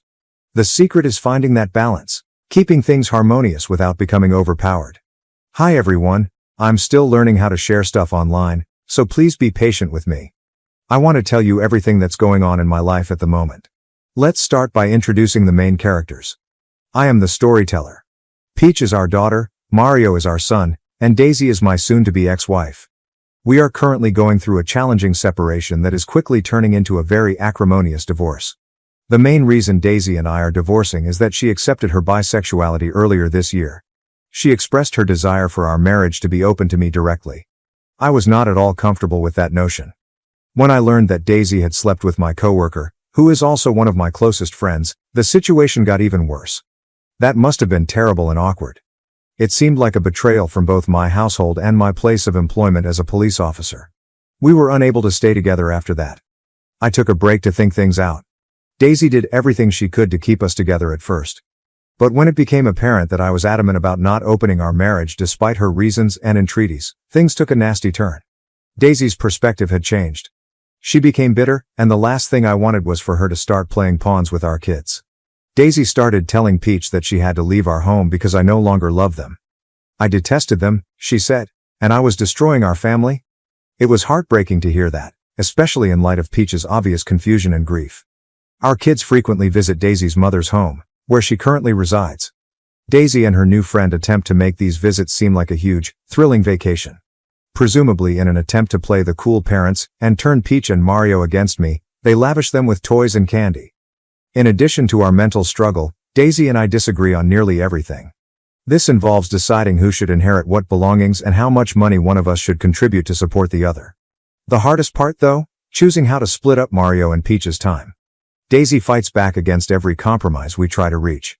She seems to be making things more difficult for herself. Daisy has been telling our kids things lately that make me the bad guy, which is unjust. For example, Peach and Mario have been asking me whether I don't like Daisy's new friend. AP, let's call them AP, seems to adore them more than I do, for whatever reason. Such talk is a major disturbance to their minds. I was working on a big project at work a few weeks ago. I was working much more overtime in my pursuit of a promotion from police officer to homicide investigator. Daisy and I agreed that the kids would spend this busy time with her and come see me on the weekends. I would stop by when it was time for them to go for Daisy's. Mario exclaimed, tears in his eyes. Are you taking us away because you hate us like your mother says? As I handed him his luggage, a big one I had packed for him. The moment was heartbreaking. I hugged him tightly and assured him that I truly loved him, even though it wasn't true. It was strange, despite my best efforts, to visit them last weekend. It was really challenging. It hurt a lot that they didn't say much to me. They didn't seem to want to see me at all. It wasn't until today that I had another opportunity to talk to them. They both looked very sad as I lifted them up. I could now talk to them as I picked them up. It was clear that Peach is having difficulties. Even while she still shows her love for me, Daisy seems to be making it harder for her to do so. Given how difficult the situation is, I'm attempting to decide on the best course of action to reduce the harm to the kids. This kind of twisting of family dynamics can be extremely challenging. Peach is having a lot of trouble because she believes she is incapable of loving me. I can no longer watch helplessly as my princess endures pain. Since this divorce is purposefully harming them, I'm beginning to have my doubts. Do I need to take the divorce further? Is it possible to proceed while keeping my kids safe? Or should I just stay and accept it? Now for the comment. You need to tell your divorce attorney about all of this right away. Parental alienation is what this is. A judge will definitely order it to halt, but it will probably be hard to enforce. You have to get started on this right away and keep going. Daisy is acting in a way that is really damaging. Make sure you pursue the divorce and keep all the paperwork. It will only become worse if you stay. This is known as parental alienation, and it played a significant role in my friend's child custody victory because his ex-wife was acting in a similar manner. Engage a lawyer as soon as possible and record Daisy's actions. Seek the children's medical attention. This is a very bad position for them. Your kids shouldn't be left with her unattended. Tell your lawyer what she did. Inform CPS about her treatment of the kids if necessary. Never again let her actions go unchecked for the sake of your kids. I spent 2 years planning and funding a Europe trip for my parents, only for them to take my unemployed sister instead. Mom grinned. We chose to take your sister because she needed some rest. I remained silent. When they arrived in Europe, they were taken by surprise. As she went out onto the porch and pulled her luggage behind her, my mother exclaimed, "You're late." I looked at my dashboard's clock. The time was 6:02 a.m. I forced a smile and added, "Mom, you're 2 minutes late." My sister Lauren was coming out of the house with her own suitcase in tow as I stepped out of the van to assist with the luggage. My grin went cold. "What's happening?" I asked, attempting to speak steadily. My mother turned to face me, her face too happy for the occasion. "Oh, Violet, we agreed that Lauren should attend in your place. She truly needs this trip because she has been under a lot of stress lately." My chest constricted. "Instead of me? I've been preparing this for years, Mom. Everything was paid for by me." She dismissively waved her hand as though I had just brought up a pointless detail. "And we appreciate that, darling, but you put in a lot of effort every day. Later, you can go somewhere else." "Lauren urgently needs this?" Lauren lacked even the grace to appear guilty. She simply shifted her weight onto one hip and grinned. With a tone full of phony appreciation, she responded, "Thanks for understanding, sis." My heart was racing as I gazed at the two of them. After a time, My dad handed me his suitcase and shuffled out, avoiding eye contact. I trembled as I said, "This is unbelievable. I have something to share with you. This was supposed to be our trip." My mother smiled and remarked, "Well, it still is. Instead, just with Lauren." "Violet, don't worry about it. Your sister is in dire need of a vacation. I'm Violet, and I've been working extra hours and saving every cent for a trip my parents will never forget for the past 2 years. I organized every aspect, including the final dinner reservation, flights, upscale lodging, and guided tours. But as I saw my sister climb into the back seat of my car in my parents' driveway, I came to the realization that no matter how hard I tried, it didn't matter. This was something I had been dreading for years. Lauren would always come first in their eyes. Biting back the scathing remark that was on the tip of my tongue, I tightened my jaw. I opened the trunk instead, forcing a strained smile. "Then, let's get started," I remarked in a bland voice. Okay, if they decided to put her before me, they could accompany her. I wasn't going to let them have fun though. With the exception of Lauren's constant conversation, the journey to the airport was oppressively quiet. "Oh my God, Mom, did you see the Paris-related TikTok? The prospect of shopping there excites me. Will the excursions take up the entire day, or do you believe we'll have time for that?" I forced myself not to speak as I glanced straight ahead, my hands tightening their grasp on the driving wheel. My mother laughed quietly. "We will have time, of course. When we arrive, we'll work it out." I took a bite out of my cheek. Once we arrive. They didn't even appear to realize that I was no longer a member of that we. My father cleared his throat once. "We appreciate you taking us, Violet. I am aware that this feels strange." I looked in the rearview mirror at him. "Unusual. That's a clever way to phrase it, Dad." He didn't answer. He only shuffled uneasily in his chair, perhaps wishing he had said nothing at all. Lauren's voice was annoying as she leaned forward from the back seat. "You're not angry, are you? I mean, letting me go is incredibly big of you. On my own, I could never have afforded this." I made a tight smile and tightened my jaw. "Lauren, of course, have fun on the journey." My patience was ebbing by the time we arrived at the airport drop-off area. My mother hugged me while I assisted them in unloading their bags. "I appreciate your understanding, my love. This is really important to Lauren and to us." I gave a rigid nod. "Yes, Mom." Wheeling her bag toward the door, Lauren smiled. "Thank you, Violet. You are the greatest." My chest was constricted with hurt and rage as I watched them vanish inside the terminal. It was a blur on the way home. I repeatedly reenacted the exchange in my mind, with each statement having a deeper meaning than the one before. Lauren is really touched by this. "You're not angry, are you? You work so hard all the time." After parking in my driveway, I spent a few minutes sitting in the car and holding onto the steering wheel until my knuckles became white. Then, without hesitation, I strode inside, took out my laptop, and signed into all of the travel accounts I had used to make the reservation. Reservations for a hotel? Cancelled. Tours? Reimbursed. Upgrades on airlines? Lost. The constriction in my chest began to loosen as I gazed at the confirmation emails that were accumulating in my inbox. They wouldn't be staying in 5-star hotels or doing private tours on my pay if they wanted to take Lauren instead of me. I felt a wave of satisfaction wash over me as I shut down my laptop. In Paris, they could explain themselves to the receptionists. I had had enough of being a doormat. When their plane touched down, the calls began. As I unpacked my suitcase, the one I had meticulously prepared for a trip that was no longer mine, my phone began to vibrate constantly. As I put my shoes back on the rack and hung up my clothes, I couldn't help but notice the irony. The incessant vibration of the humming permeated the entire area. I picked up the phone, looked at the screen, and sighed. It displayed my mother's name along with a number of missed calls and texts. I went through the messages after unlocking the phone. "What's going on, Violet? We are unable to check in at the hotel.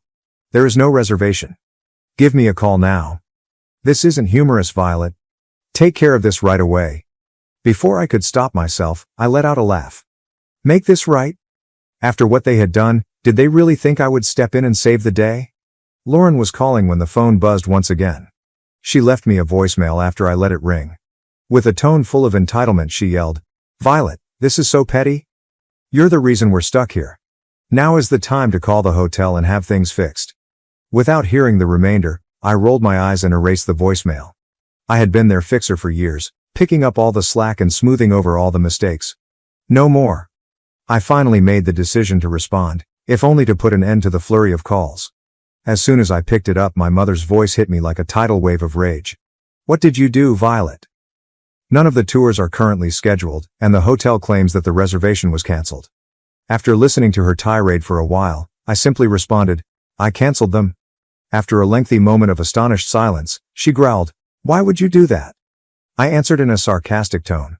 Oh, I don't know. Perhaps because you chose to accompany Lauren on my journey? I even drove you to the airport, so you're lucky. We assumed you would comprehend, she yelled. Understand? I said, raising my voice. Those years of saving and planning didn't matter because Lauren needed a break? That my hard work meant nothing to you? Guess what, Mom? I don't understand, and I don't care to. Before she could answer, I hung up and threw my phone on the couch, turning it off. The ensuing quiet was lovely, and I felt as though I could breathe again for the first time in a long time. They could manage the rest of the journey without me, but it's okay if they decided to put Lauren first. There was only a day of silence. My phone was ringing with calls and messages once more by the next morning. I ignored them at first. I caught up on work and cleaned the house during the day. But by nightfall, my curiosity overcame me. I grabbed my phone and readied myself for the barrage of texts that would come in. From my mother. You've gone too far, Violet. Your father is angry, and your sister is crying. None of the hotels you reserved are accessible to us. From Lauren. You're behaving like a kid. Why you're making such a huge deal out of this is beyond me. Just get things fixed already. And lastly, from my father. We must speak. This is incorrect. I shook my head and put the phone down. I had been the one making repairs and ensuring everyone was content for years. They were unsure of how to respond now that I had retreated. I sat at the kitchen table, letting my rage boil, and made myself a cup of tea. They have no right to expect me to tidy up their mess. How could they pretend that I was at fault? Minutes later, I took the next call and answered it. Violet. Before I could speak, my mother yelled. This is no longer amusing. We're stuck. How embarrassing is this, do you know? I sipped my tea slowly. Shameful? Do you find this embarrassing?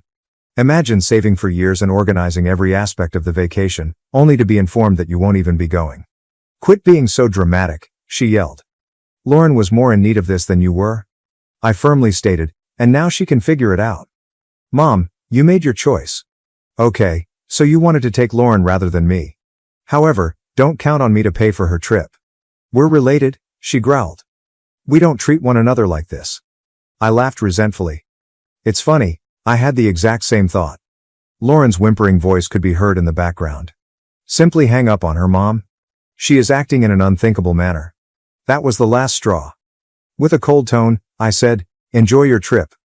You can't, I said. Since it's not your journey. I owned it, and now it belongs to no one. Farewell. Before she could answer, I hung up and shut off my phone once more. For the remainder of the evening, I experienced a strange mixture of relief and rage, relief that I had finally defended myself, and fury that they had placed me in this predicament. All they wanted to do was label me dramatic. I wasn't allowing people to take advantage of me for the first time in my life. The days that followed were gloriously peaceful. I was finally able to concentrate straight without being distracted by guilt trips and accusations when I turned off my phone. I sipped coffee on my back porch in the mornings and relished the peace I had long sought. My afternoons were spent working and finishing small tasks that I had been putting off, which served as a reminder of my abilities when I wasn't constrained by their never-ending demands. My curiosity overcame me by the third day. There were more than a dozen voicemails waiting for me when I turned my phone back on. My mother sent the first several messages, becoming more and more frantic with each one. You must give me a call back immediately, Violet. This has gotten out of hand. It's unbelievable that you're doing this. We are humiliated by you. How could you treat us like this when we are your parents? Lauren's communications then arrived, replete with the arrogant tone she had usually employed. This is quite trivial, even for you. Everything is being ruined by you. Violet, just repair it. My dad's voice finally emerged, a little softer but no less sharp. I don't know what happened to you, Violet. Give us a call back so we can resolve this. After a moment of hesitation, I listened to my mother's lengthy final message. This time, she spoke more quietly and with a hint of annoyance and weariness. We're back at the airport now, Violet, she said.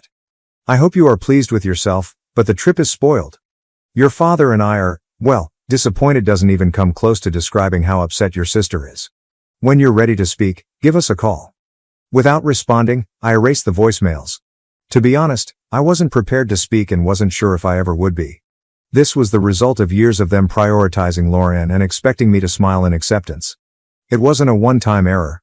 As the hours went by, I couldn't help but think back on all the occasions I'd been ignored or disregarded, every family get-together where Lauren's whims controlled the schedule, every holiday when my achievements were viewed as an afterthought. Although the fissures had been developing for years, this trip had been the tipping point. Grace dropped by unexpectedly that night with 2 cups of coffee and a curious expression on her face.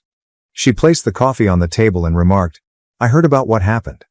Your mother gave me a call yesterday." She had, of course. When my mother attempted to coerce me into complying, she had always been skilled at finding allies. "And?" I took a sip and inquired. A wicked smile crept onto Grace's face as she shrugged. "I informed her that you were most likely busy and would contact her again when you had time." I shook my head and laughed. "You are the greatest." "No, because you finally stood up for yourself. You're the best," she remarked in a suddenly serious tone. "Violet, I understand how difficult that is. Don't allow them to get you down again." Long after she was gone, her words remained with me. Grace was correct. I had put in too much effort to please individuals who never seemed to appreciate what I had done. It was time to permanently end that cycle. I experienced an odd feeling of clarity by the time the weekend arrived. Freedom, which I hadn't experienced in years, joined the rage that was still bubbling beneath the surface. Freedom from their never-ending demands. Freedom from fixing things for the family. Freedom to live my life as I see fit. However, the silence was short-lived, as anticipated. When I eventually received a call on a Sunday afternoon, I chose to answer it. My dad did it this time. With a tired tone, he said, "Violet, your mom wanted me to call. She believes you will pay attention to me." I said, reclining in my chair. "Go on." He sighed. "Look, everything has gotten out of control. Lauren is angry, your mom is outraged, and, well, it's a complete disaster. However, you are superior to this." I tensed up as his comments sparked a new round of rage. "Dad, better than what? Defending myself? Refusing to let you trample me once more?" "I didn't mean that," he added hastily. "You've always been the sensible one, that's all. The one who maintains order." "This isn't like you," I said, making a brief, sour laugh. "You're right, it's not like me, because I'm not bending over backward to clean up your mess." When he hesitated, I briefly believed he would finally understand my point of view. However, he subsequently stated, "You're punishing the whole family over one decision. Is that really fair?" "Fair?" I asked again, raising my voice. "You want to talk about fair? Was it fair when you and Mom decided I wasn't important enough to be part of the trip I planned? Was it fair when you replaced me with Lauren, like I didn't matter?" He said, "That's not what we were trying to do," in a defensive tone. "We just thought Lauren needed it more." I yelled, "Of course you did? You always think she needs more attention, more support, more of everything. And I'm always the one expected to sacrifice for her. Not anymore." It was so quiet on the other end of the line. At last, he stated, "I don't know what you want me to say." "I don't need you to say anything," I said in a steady voice. "I just need you to understand that I'm done being the afterthought. From now on, I come first. Goodbye, Dad." With shaking hands, I hung up and put the phone down. I allowed myself to feel everything for the remainder of the day, including relief, grief, and rage. Although it wasn't simple, it felt like a fresh beginning. I was no longer and never would be the family's fixer. They were capable of resolving their own mess. I was waiting for my parents and Lauren at their place when they eventually came back.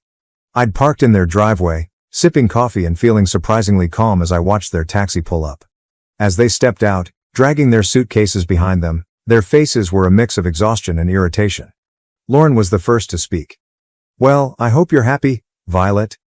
I raised an eyebrow, staying seated on the porch swing. "Happy about what?"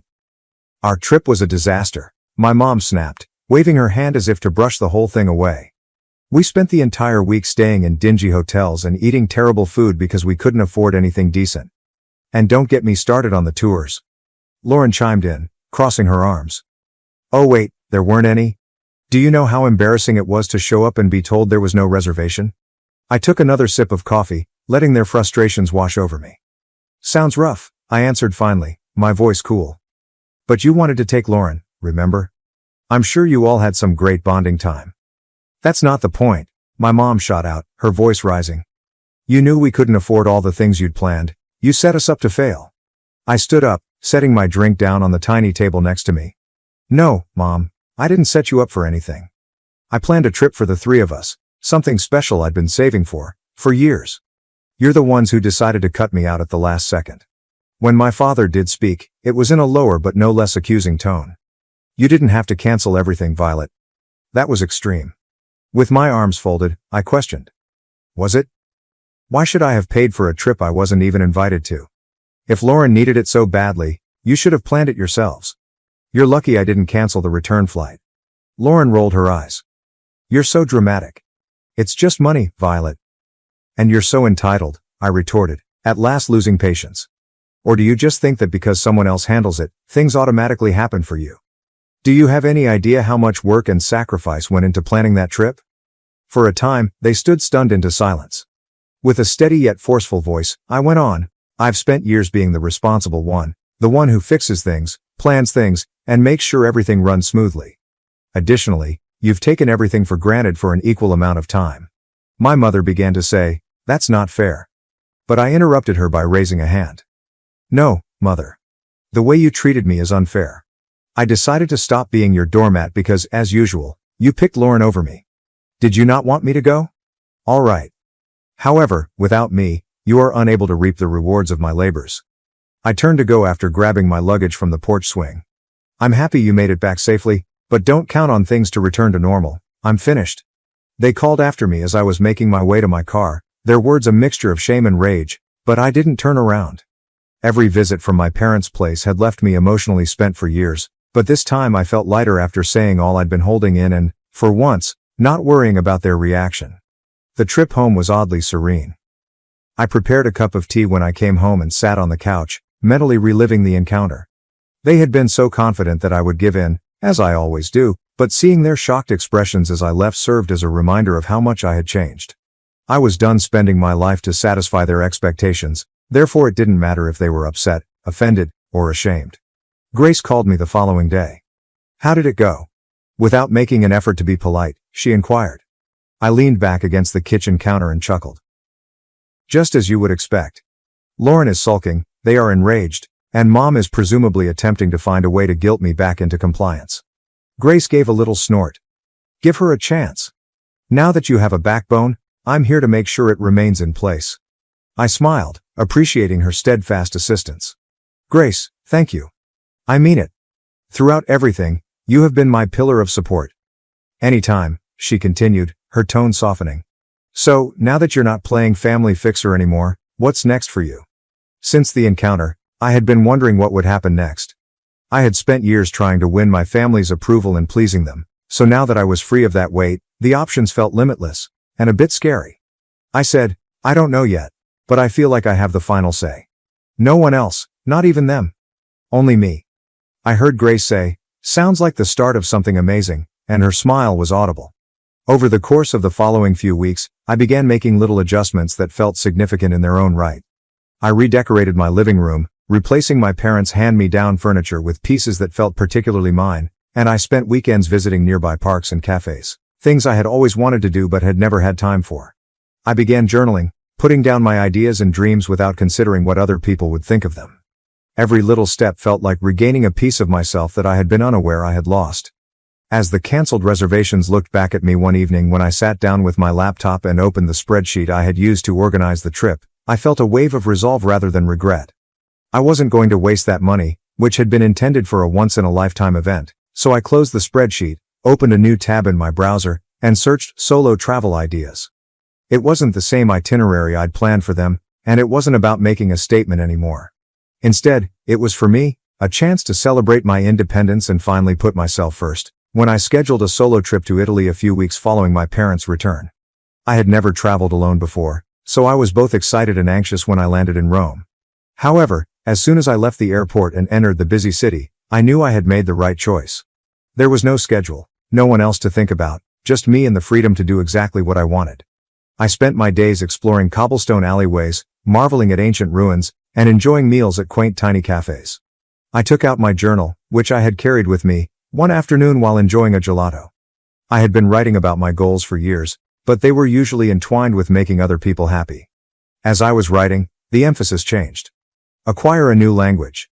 Launch a modest company. Visit a minimum of 5 other nations.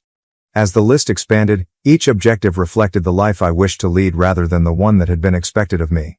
As I ate supper at a small, family-run restaurant with a view of the Arno River on my last night in Florence, I was struck with a profound sense of tranquility as I watched the sunset paint the sky in shades of pink and orange. I'd spent so much of my life trying to get my family's favor, but here, thousands of miles away, I realized something crucial. I didn't need it. I was enough, just the way I was. This trip had been more than just a vacation. It was a turning point. My parents made another attempt to contact me after I got home, using more tactful language and well-crafted texts. One of my mom's texts said, "I hope you had a good trip. Perhaps we can all talk soon." I put down my phone after staring at the message for a while, deciding that this time it would be on my terms and that I wasn't ready to respond. I felt proud as I put trinkets on my shelf and unloaded my suitcase. My mom called me a week after I got back from my vacation, and I picked it up this time. "Hello, Violet," she said in a tone that was surprisingly gentle. "How was your journey?" "It was amazing," I answered in a bland tone. "That's excellent to hear," she continued, hesitating as though she was trying to find the proper words. "And we have been reflecting on what happened a lot. Perhaps we did not handle things well." Although I was taken aback by the admission, I wasn't yet prepared to forgive her. "Wrongly. Without even asking, you took my spot on a trip that I organized and paid for." "That's an understatement," she whispered. "I know. Your dad and we were unaware of how deeply it would harm you." "What about Lauren? Is she still blaming me for spoiling her vacation, or does she feel bad too?" I inquired. "She's upset," she said. "But I think she knows now she could have handled things better." I leaned on the counter and sighed. This was more than just the vacation, Mom. It has to do with years of prioritizing her and expecting me to make up the difference. "I've stopped doing it." She paused before responding. "I get that. We will make an effort to perform better. We'd rather not lose you." I had learned enough to not let guilt control my decisions, even if her remarks struck a deep chord with me. I answered, "I'm happy to hear that, but fixing this will require more than just words. Real effort, not just excuses, is what I need to see." "You will," she stated. "We'll give you the space you need, but I hope you'll let us back in someday." As I sat down with my journal that evening, I recognized something crucial. Whether or not they changed was not my duty. After the call, I felt a range of feelings, including satisfaction that they were finally admitting their behavior and skepticism about whether they would truly change. I maintained my boundaries throughout the next few months, answering their calls and texts when I felt like it, but I didn't make an effort to make amends or diffuse arguments. Instead, I concentrated on creating the life I desired. Every step I took felt like regaining another aspect of myself, so I joined a local hiking group, took a photography class, something I'd always wanted to do but never had the time or energy for, and even began organizing my next solo trip. I've always been the black sheep, overshadowed by my golden sister. They demanded I give my house to her and even tried breaking in when I refused. I, 45F, work for one of the top IT corporations in Silicon Valley as a senior software engineer. I'm still trembling as I write this because of what just transpired with my family, but I need to tell my tale and get some outside viewpoint. My sister Rachel, 38F, was the golden child in my family, and I have always been the odd one out. Rachel was everything I wasn't, with her flawless blonde hair and endearing nature. I was the reserved one who liked to play with my chemistry rather than interacting with others. My parents never really made an effort to conceal their choice, and the difference between us was obvious from the start. I believe it's critical to recognize the pattern, therefore allow me to take you back to my early years. I won my first school science competition when I was 8 years old. With orbital patterns included, I produced a functional model of the solar system. My teacher called my parents directly because she was so amazed. They should be proud, wouldn't they? False. Rachel had a dance recital, so they were unable to attend the award ceremony. Mom said, "But honey, Rachel needs us there. She gets nervous without us watching," as she arranged Rachel's hair. The pattern was established early on. Rachel's activities, no matter how insignificant, always took precedence over my accomplishments. I can still clearly recall my 10th birthday. For weeks I had been hinting that I wanted a microscope. I ended up looking like a cupcake in a pretty pink frock instead. "But Mom, I hate dresses," I objected. She simply smiled and replied, "Nonsense. You'll look just like Rachel," which was a complete miss. The gap only grew further during middle and high school. While I lost myself in literature and experimental experiments, Rachel soared through school thanks to her charm and good features. Because, at least she's trying. Her C+ grades were praised, but my consecutive A's were anticipated and barely noticed. When I reflect back on the science fair incident from my senior year, it still hurts. I had been refining my sustainable biofuels project for months. It was the state science fair, not just a school competition, so I was shocked to hear, "First place goes to Carla," when the winners were announced. I tried to express my joy during supper that night, but Mom interrupted me in the middle of my sentence. She murmured absently, "That's nice, dear." And then she turned to Rachel. Dad didn't even look up from his newspaper when he said, "Princess, have you decided on your prom dress yet? We need to start looking soon." Rachel's participation ribbons from dancing recitals were on display in the living room, while the trophy I had received sat collecting dust on a shelf. I think the event with the college admission letter was when I finally realized that nothing I did would ever be good enough for them. I was thrilled to receive my acceptance letter and full scholarship to a top tech university. I waved the note as I dashed into the living room. "Mom, Dad. I got in, full ride and everything." Mom's eyes lifted from her magazine. "That's nice, dear. Rachel, didn't you say you needed help picking out your prom dress?" And my moment of triumph was suddenly dismissed once more. My first taste of independence came in college, and it changed my life. All of a sudden, people recognized and even loved my love of technology. I pushed myself into computer science with a zest that even shocked me.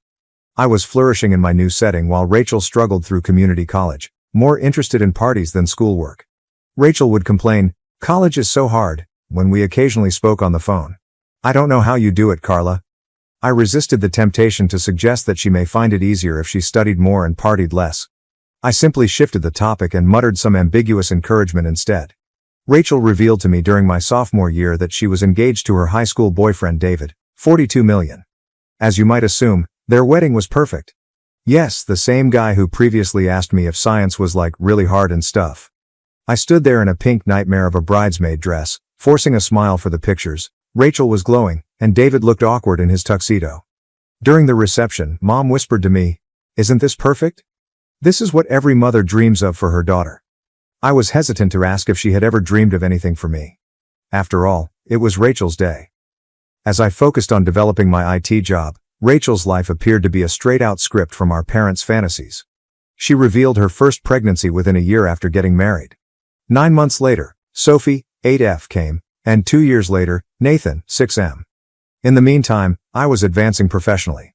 I worked numerous weekends and late nights as a junior developer at a tiny business in the beginning. I was one of the few workers retained when the company was bought out by a big tech corporation. From middle management to senior engineer, team lead, and finally senior software architect, I climbed my way up the corporate ladder. My family had the same reaction to every advancement and accomplishment. "That's nice, dear. Did we tell you Sophie got the lead in her school play?" Or just, "How lovely. Did you hear Nathan made the T-ball team?" As Rachel and David bought new automobiles and went on lavish vacations, I lived frugally, saving every bonus and stock option. Last year, I was ecstatic to finally find my dream home, a stunning 4-bedroom house in a fantastic neighborhood. It had finally paid off after 20 years of hard labor. During our subsequent phone conversation, I declared, "Mom, Dad, I bought a house." The person on the other end of the line paused. "A house?" Mom said slowly again. "All by yourself?" "Yes, all by myself," I replied, my enthusiasm somewhat waning. "It's a great investment and—" Mom stepped in and said, "But it's such a big house for one person. What will you do with all that space?" "I'll enjoy it, Mom, it's mine." "Well," she responded, clearly disapproving in her tone. "I suppose if that's what you want." "Oh, did I tell you Sophie lost her first tooth yesterday?" After I bought a house, the months that followed were hectic with work and getting settled. I immersed myself into the decor, making every space a representation of who I am. In order to focus on personal projects, I made the main bedroom my haven, the second bedroom my home office, the third my library, and the fourth my home laboratory. However, I began to observe a change in the dynamics of my family during this period. My parents stopped calling as often as they used to. There was a strange tension in their voices when they called. Then Mom called last week. Mom said, "Carla, dear," in a sickly sweet voice. "We're having a family dinner next Sunday. You'll be there, won't you? We need to talk about something important." "We need to talk" frequently indicates that trouble is about to break out in my family. Nevertheless, nothing could have prepared me for that dinner's events. David kept cleaning his throat anxiously while Rachel's children ran about screaming. Carla, Dad remarked, clearing his throat after dinner, we need to talk about your house. My hackles stood up. What about my house? Well, you see, sweetie, he added, both of them looking at Mom. We've been thinking, that big house of yours, it's really too much for just one person. Dad, we've been over this. I like my house, it's mine. Mom jumped right in. What your father is trying to say is that Rachel and her family need more space. The kids are growing, and their apartment is getting cramped. Rachel's sudden interest in her plate caught my attention. I asked, but I had a dreadful suspicion that I already knew where this was going. And we think, Mom said in a condescending tone, that since you're childless and single, you ought to give your house to Rachel and her family. My expectation was that someone would shout, gotcha, and let me know it was all a prank. But all I saw were faces full of anticipation. You can't be serious, I said at last. Now, Carla, Mom replied condescendingly. Don't be selfish. Rachel needs the space more than you do. Selfish? I asked again, raising my voice. How is it selfish to want to keep the house I worked hard for and paid for myself? Dad added, it's your sisterly duty to help in times of need. I looked at Rachel. And what do you have to say about this? She eventually looked into my eyes and shrugged. Well, it would be nice to have more space for the kids. And it's not like you're using all those rooms anyway. What I was hearing was unbelievable. As if I were the irrational one for not giving up my house, my own family was pleading with me to do so. No, I firmly responded as I got to my feet. Absolutely not. I'm not giving up my house. I heard Dad say, think about it, Carla. Family should come first, as I picked up my coat and made my way to the door. The repercussions. It has been a nightmare in the days since that terrible family supper. First, I ignored my parents and Rachel's incessant calls and messages. Then the flying monkeys struck. People I hadn't spoken to in years suddenly had strong opinions about my home and the decisions I had made in life. It was Aunt Beatrice who called first. Your poor sister needs a home for her children, and you're living all alone in that big house. Shame on you. She interrupted me when I attempted to clarify that it was my home, purchased with my own funds. In my day, family helped family. We didn't hoard our resources like misers. The real kicker came next. Well, if you're not going to use all that space, you should at least consider donating your eggs. It's not like you're using them anyway. I almost dropped the phone because I was so stunned. I was about to reply when she continued primly. You're not getting any younger, you know? Tick-tock. Edna, my great-aunt, left a voicemail. Carla, dear, it's not too late to find a nice man and settle down. Then you'd need that big house. Your sister has a family.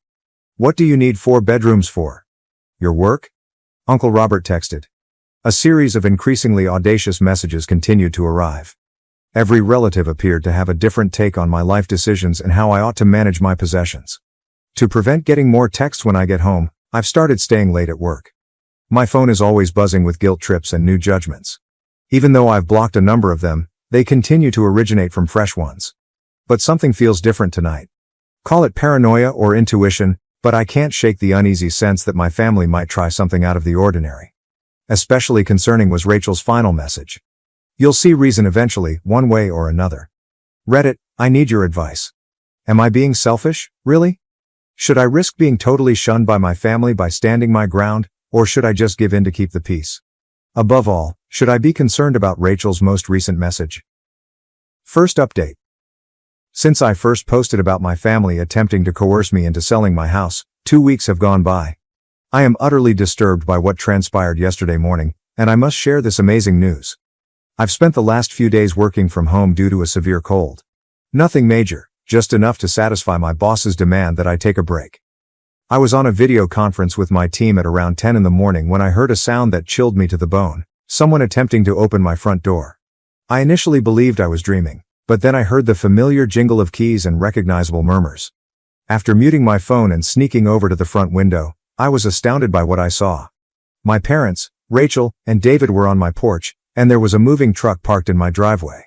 I caught them red-handed as I threw open the door. When they helped me move in last year, Mom was actually holding a set of keys. They must have made copies. Carla, Mom exclaimed, almost dropping the keys in the process. We thought you'd be at work. I couldn't help but ask incredulously, so you decided to break into my house? Rachel moved forward with righteous wrath, But at least Dad had the grace to appear ashamed. "You're being completely unreasonable about this, Carla. We thought if we just took the initiative." More details that infuriated me were revealed at that point. Furniture had already filled half of the moving truck. Actually, they were going to move Rachel's family in while I was ostensibly at work. Rachel added, "We were just going to wait for you to come home." As though that would help. I yelled, "No, you weren't," and pointed to the truck. "You were planning to move in behind my back while I was gone." At that moment, I saw movement on the other side of the roadway. Mrs. Johnson, my neighbor, had her phone in her hand and was observing from her window. She mouthed, "Police?" after catching my attention. I gave a grateful nod. I said, "I've called the police," in a trembling but forceful voice. "You wouldn't," sneered my dad. "Your own family?" The siren sounded as if at the exact moment. When a police car arrived, my family's faces lost their color. 2 policemen came to observe the scene. One questioned, suspiciously glancing at the moving vehicle. "Is there a problem here?" "Yes, officer," I responded, attempting to maintain a calm tone. "These people were attempting to break into my home." "Carla," exclaimed my mom. "How could you?" My family was examined by the officers. "Is this true?" The officer held up a hand as my father began to stutter forth an explanation. It was both exciting and upsetting what happened next. "Sir, trying to enter a property without the owner's permission is a serious offense. I'm going to need to see some ID from everyone." The officers took pictures of the moving vehicle, recorded the duplicate keys, and obtained statements. They clarified that although they would not make any arrests this time, they would record the incident and charge anyone who tried to make an arrest again. Rachel glanced around as they were being led off my land. "You'll regret this, Carla. You'll end up old and alone." I sat down on my couch, trembling, after everyone had gone. However, the day was far from done. An hour or so later, I got a call from a surprising person. Aunt Margaret, Maggie, my mother's sister. "Carla," she gently began. "I heard what happened. There's something you need to know about why they're really after your house." I was astonished by what she told me. She apparently works at the bank where my family conducts business, and she has observed some quite alarming trends. In addition to living over their means with fancy automobiles and lavish holidays, Rachel and David are heavily indebted due to David's severe gambling addiction. For years, he has been surreptitiously depleting their accounts. However, things worsen. A few years ago, my parents lost a lot of money in a pyramid scheme. They were going to move in with Rachel and David after they purchased my house, but they've been barely making ends meet. Maggie clarified, "I confronted your mother about it? That's why she stopped talking to me last year. I've been watching this train wreck happen in slow motion, and I couldn't stay quiet any longer. I can now see why their desire to acquire my house was so intense. All of them are in danger of going bankrupt. Not only did they desire my house, but they also required it as a source of income. The remainder of the day has been devoted to installing security cameras, changing my locks, and taking notes on everything. Just in case, I'm also considering obtaining a restraining order. In order to have hard proof of everything, Aunt Maggie has recommended that we engage a private investigator. She believes that there may be more to this narrative than what we now understand. Living in a horrible soap drama is how I feel. How did this become my life? Once we have additional information from the investigator, I'll provide another update. I feel secure in my home for the time being, but I can't help but wonder what other secrets my family may be keeping. I appreciate all of your help and guidance. I was even more in need of those security cameras than I had initially believed. Second update. I'm in complete awe of our private investigator Diana's findings. I had underestimated the depth of this rabbit hole. Yesterday, Diana met with Aunt Maggie and me at a peaceful cafe that is not close to the places my family usually visits. The attempted home invasion appeared to be only the beginning of what she disclosed. David has been living 2 separate lives. Diana not only verified his addiction to gambling, but she also discovered a 2-year-long affair with my cousin Jenny. While Rachel and my parents were struggling financially, he was spending money on weekend vacations, upscale hotels, and pricey presents. Diana replied, "Look at these credit card statements," which included frequent expenses at the Grand Hotel, Tiffany's jewelry purchases, and weekend getaways to Las Vegas. They were all from the same places and matched Jenny's social media posts. This is where it becomes even more twisted, though. The funds David spent on his extravagant affair? My parents contributed a large amount. For what they believed to be a business investment, they had been lending him money. He was using it to finance his second life instead. Diana also discovered proof that David opened a different Cayman Islands bank account. By pretending it was for a high-yield investment opportunity, he has been embezzling money from my parents' retirement account. Actually, he has been using it to keep up his affair with Jenny and pay off his gambling losses. Diana stated, "Your parents' retirement account has been nearly drained," as she passed over another paperwork. They've been living on credit cards, believing David's promises that a big return on investment is just around the corner. Diana's discovery of emails between David and Jenny about their scheme to use my property as collateral for a loan in order to hide their tracks before Rachel found out was the most startling revelation. Diana clarified, "They intended to obtain a second mortgage on your home. The paperwork was already being prepared. They just needed to get physical possession of the property first. That's why they attempted the break-in. They weren't just trying to move Rachel and the kids in. They were racing against time to secure the house before their whole financial house of cards collapsed." Aunt Maggie, who had been studying the papers in silence, interrupted. "There's more," she added in a strained voice. "Look at these transfer dates. They align perfectly with your Uncle Bob's business's supposed expansion dates." I was slammed by the implication like a truck. Jenny's father, Uncle Bob, had been unwittingly using his business loans to David to finance his daughter's romance. I've made the decision to call a family gathering.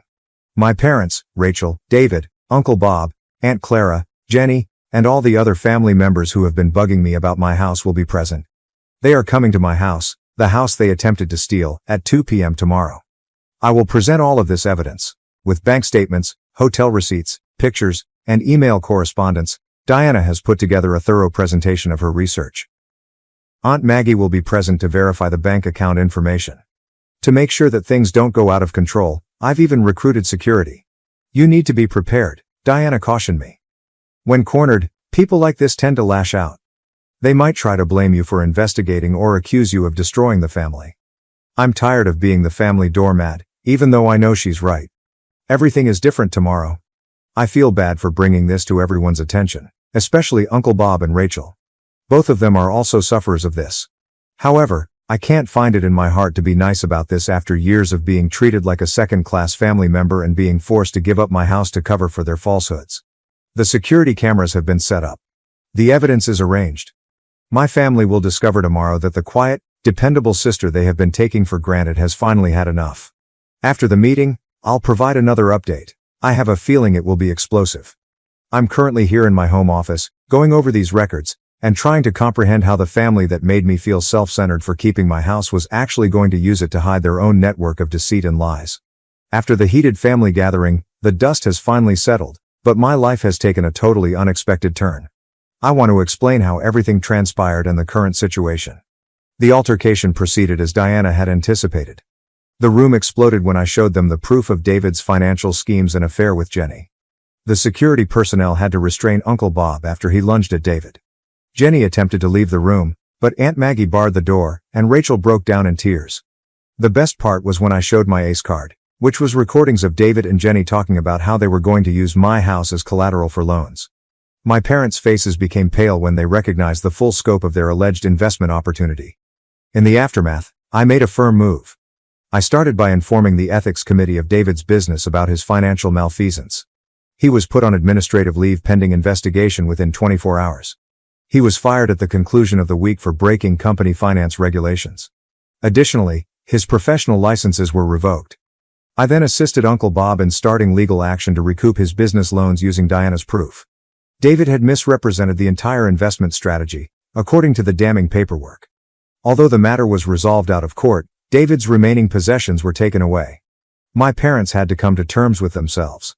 After I reported the questionable activity, the bank opened an investigation into their accounts.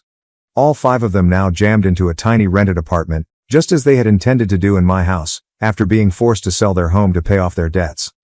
After learning of David's complete betrayal, Rachel filed for divorce. She attempted to apologize to me, saying she was unaware of his plans for my property, but considering that she actively participated in the attempted break-in, I don't think it's credible. In all of this, my connection with Alex, 50 million, whom I met at my neighborhood rock climbing gym, has been the most surprising development. He travels the world taking pictures of endangered species for half of his time as a wildlife photographer. In contrast to my family, he recognized and appreciated my independence and job right away. We developed a relationship organically and without coercion. We support one another's goals while enjoying our independence, and he has a prosperous career and home of his own. He put up his photography gear in my home lab last week, joking that the lighting was ideal for both my circuit board documenting and his wildlife photos.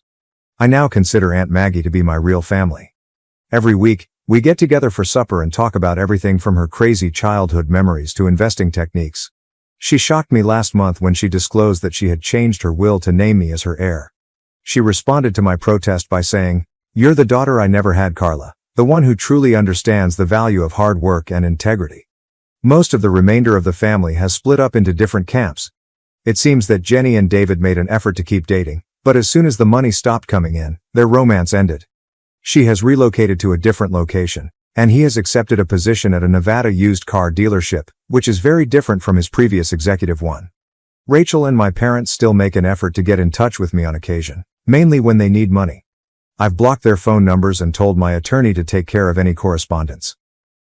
Their most recent attempt was especially pitiful. Rachel left a crying message stating that she and the children were going to be evicted. Aunt Maggie then informed me that they had more than enough money for rent. They were merely attempting to mislead me emotionally once more. My career has seen the most satisfying transformation.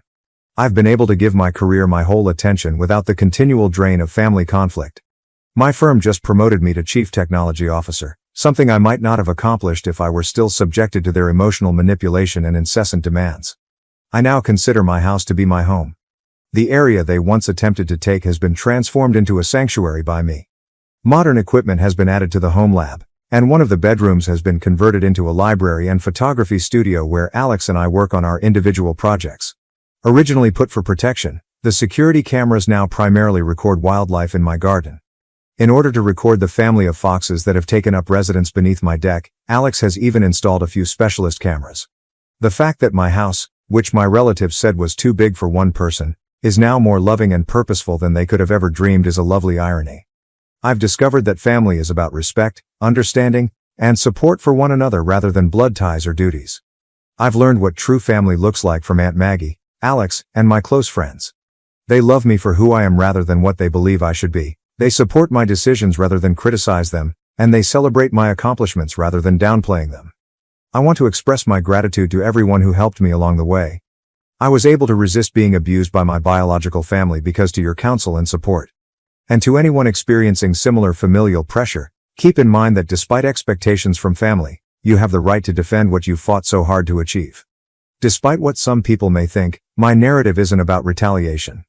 It's about establishing a life full of true love and respect and at last escaping poisonous family relationships. There are instances when the family you chose is superior to the one you were born into. I recognize the irony that my family lost everything in the end when they attempted to steal my house, but I gained a real family and a level of happiness I never imagined was possible. My fiancée left me for my brother on our wedding day, with my parents' full support. Now, she sought help against her husband's controlling behavior. I, 35 million, had the most terrible day of my life 2 years ago. An hour prior to our wedding, my fiancée, Alexandra, 32 degrees Fahrenheit, called to inform me that she was unable to proceed. The actual bombshell? Behind my back, she had been seeing my brother Nathan, 40 million, and our parents had even supported their relationship. Have you ever watched a movie where everything seems to be going well until it all goes wrong? My life was like that. I was making good money as a senior software developer at a rapidly expanding computer business, had recently purchased a home in a desirable Boston suburb, and was getting married to the woman I believed to be my true love. Over the course of 5 years, Alex and I had planned our future, built a life together, and I thought we were in agreement on everything. Alex was a marketing executive representing her company when I first met her at a tech convention. She was intelligent, driven, and had a knack of making every space she entered seem brighter. Our mutual passion for independent video games and esoteric science fiction films made us click right away. We conversed for 6 hours on our first date, until the restaurant staff essentially had to eject us. In retrospect, I can see all the red flags I ignored because I was so enamored with her. Her treatment of service staff ought to have been the first warning sign. On the surface, she was always courteous, but her tone was tinged with contempt. Then there were the smaller lies, which were initially little ones, such as claiming to be out with friends when she was actually working late. She had an amazing capacity to make everything about her needs, never apologized when she damaged my feelings, and persisted on getting what she wanted. However, I dismissed it all by reminding myself that relationships necessitate compromise and that no one is flawless. My family's dynamics ought to have been an additional red flag. I work as an IT professional and I'm doing okay, nothing great. In contrast, my brother Nathan is the perfect child who is incapable of doing anything wrong. He is a successful businessman who, after graduating from college, founded his own IT company, which by his early 30s had grown to be worth millions of dollars. Why can't you be more like Nathan? Or, Nathan would have done it this way, were common refrains when I was growing up. My parents, who are both in their 60s, never attempted to conceal their partiality. I recall a Christmas when I was 15 years old. My parents' old coffee machine was breaking, so I spent the entire year saving money to get them a really excellent one. After arriving late for Christmas dinner, Nathan gave them an envelope and declared that he had purchased a cruise for them. They spent the remainder of the evening savoring cruise brochures while my meticulously wrapped coffee machine sat forgotten beneath the tree. That was only one of many examples. Every move I made was questioned because it wasn't what Nathan would have done, and every accomplishment I made was evaluated against his success.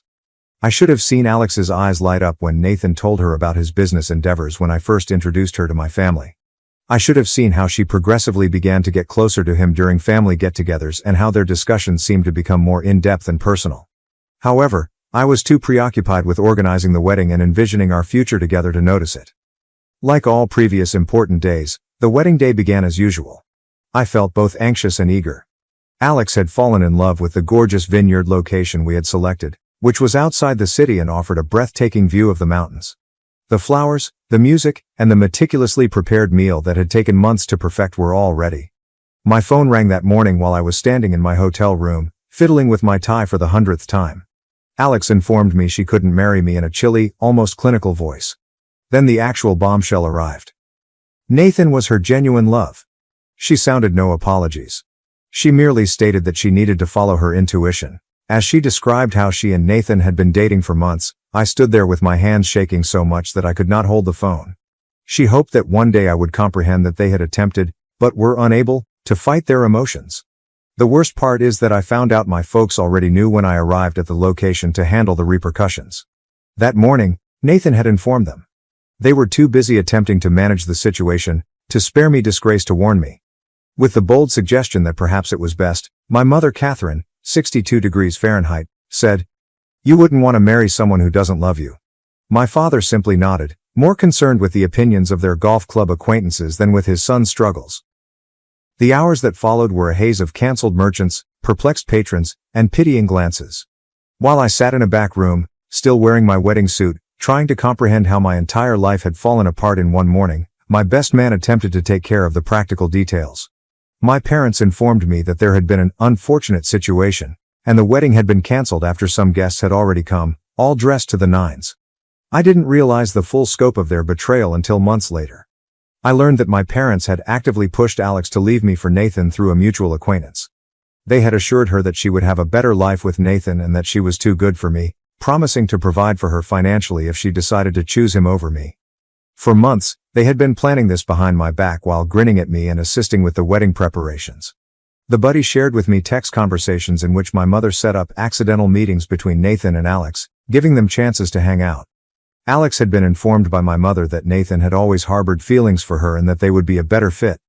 Knowing how significant Alex's career goals were, my parents even offered to help her launch her own marketing consultancy if she decided to go with Nathan.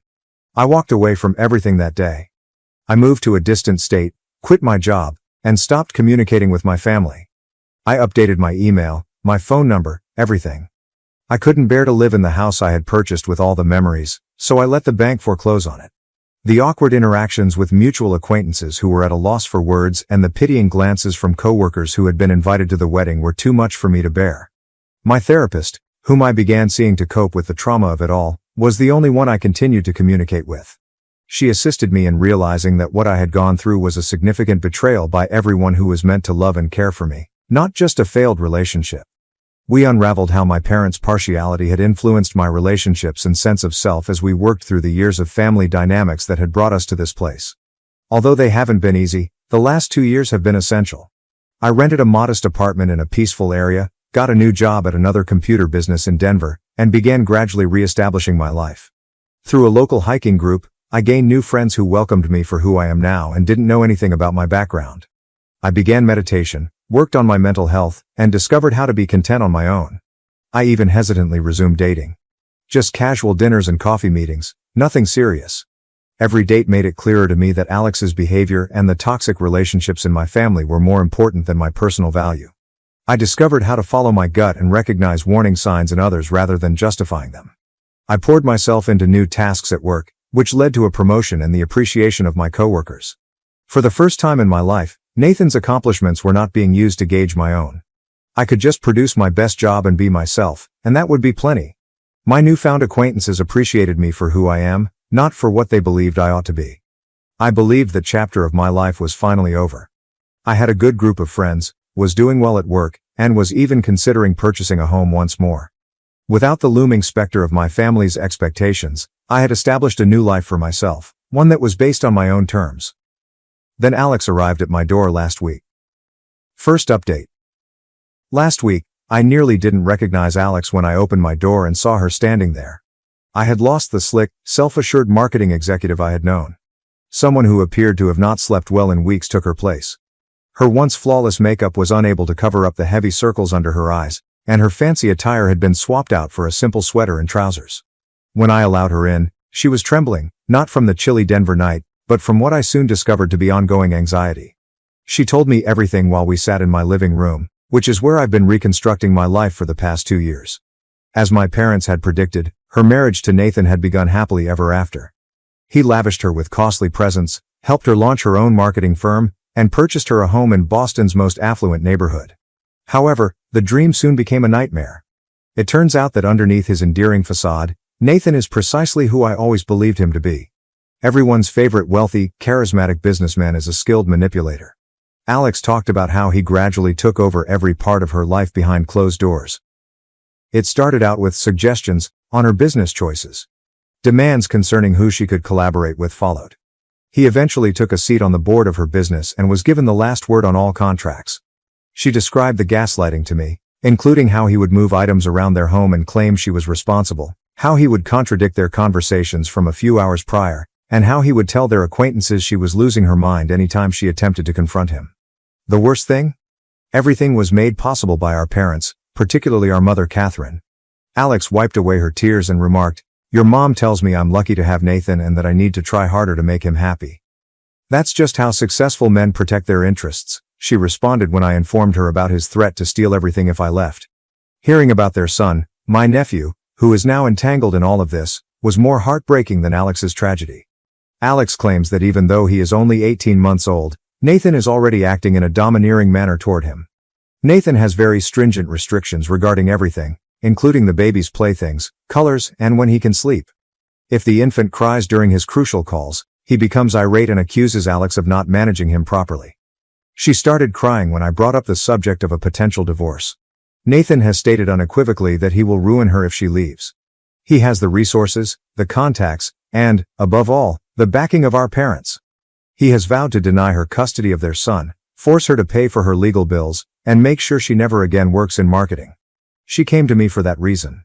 To testify in court, she needs someone who is aware of the reality about our family, someone who can discuss Nathan's actual character, the pattern of deception, and the enabling actions of our parents.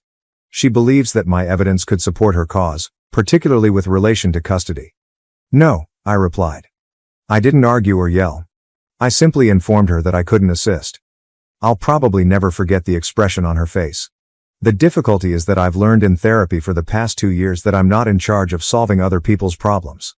I put a lot of effort into setting limits and removing my family's poisonous influence from my life. My phone was overflowing with texts the following day. News of Alex's visit had somehow spread. Suddenly, I had a lot to say from people I had not spoken to since the wedding fiasco. They referred to me as cowardly, selfish, and uncaring. A particularly nasty note about how I was proving my family right, that I was too weak and self-centered to step up when it mattered, was emailed to me by Alex's former maid of honor. The level of hypocrisy is astounding. 2 years ago, none of these folks defended me. When I was the one in pain, none of them gave assistance or pointed out the manipulation by my family. They now ask me to put my painstakingly reconstructed life and mental health at danger in order to support the woman who deceived me. One message struck especially hard.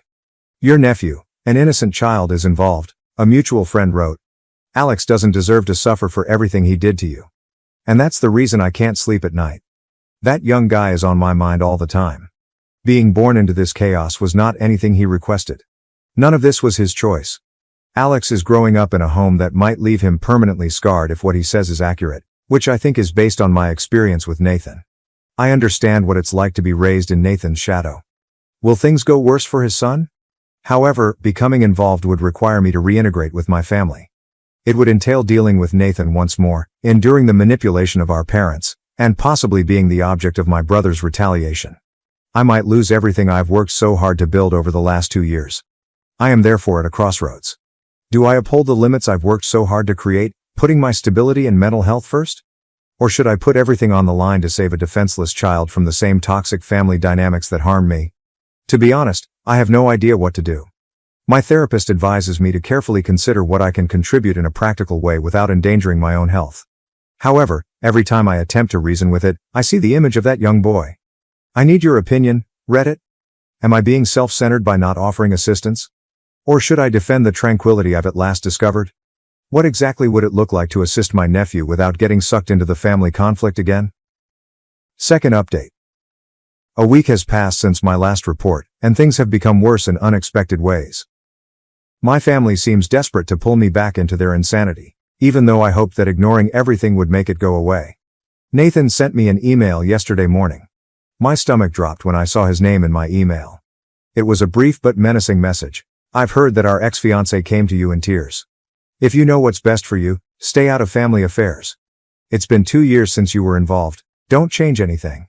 For a long time, I stared at those words, feeling a mixture of sorrow and, shockingly, fury. The ostensibly wealthy and successful brother is threatening his own sibling because he fears losing power. If it weren't so depressing, the irony would be funny. However, Nathan wasn't the only one who chose to end the 2-year silence. I was at work when our mother, Catherine, called. Some part of me still freezes when I see Mom on my caller ID, even if I should have ignored it. The same tone Mother used to try to control me as a child. Her voice sounded sickly sweet.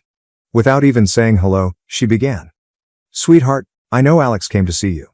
You must realize that although she is going through a tough moment, it does not imply that she is thinking rationally. Nathan is making every effort to be a decent father and spouse. She changed her strategy when I didn't answer. Your brother's company is currently at a pivotal moment. Everything he's built might be destroyed by this divorce foolishness. He deserves better from his own brother, don't you think? I was able to find my voice at last. As if I were entitled to better treatment from my own family. There was an overwhelming quiet on the other end. The guilt trip followed. What's best for both of our guys has always been our goal. Families must keep together even though parents make errors. At this moment, Nathan needs you to be the bigger person. I ended the call.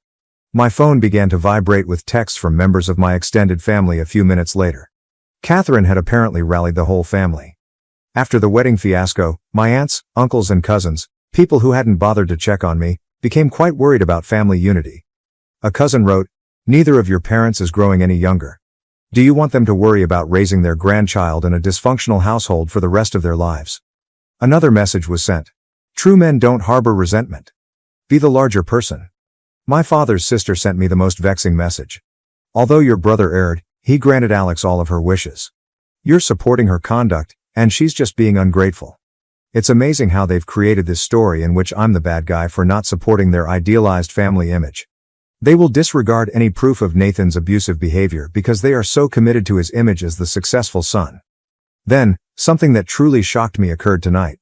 Nathan was contacted by a former coworker who still works with him. He claimed to have seen several unsettling things happen at work, including Nathan hurling explosive outbursts at staff members, threatening them covertly, and falsifying financial records. He claims that a number of workers have left because of the poisonous workplace, but Nathan's attorneys have them bound by non-disclosure agreements. According to this coworker, if I assisted Alex, perhaps others might be more inclined to speak up about Nathan's actions. He did, however, caution me that Nathan had been asking me questions about my new life in Denver, such as my address and place of employment. The danger is obvious. Nathan will target my new life if I assist Alex. He has the means to seriously challenge me on a personal and professional level. And, as always, our parents would be there for him. I've put forth too much effort to create this tranquil life. My therapist says I've made amazing strides in establishing healthy boundaries. I have true friends who embrace me for who I am, and my career is going great. It scares me to think of losing all that. However, my colleagues' remarks, about further possible witnesses, continue to cross my mind. This is about more than just Alex and my nephew, if what he says is accurate. Dozens of people might be harmed by Nathan's misuse of authority. I've been recording everything, even the intimidating email, the deceptive phone call, and the flying monkey attacks from family members.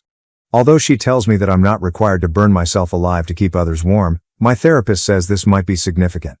Not only should I assist Alex, but I also have a moral duty to call out Nathan's actions before he causes more harm.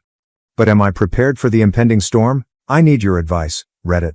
How can you oppose someone who has all the resources, family support, and power on their side? And is it worth putting everything I've rebuilt at risk in order to act morally? Third update.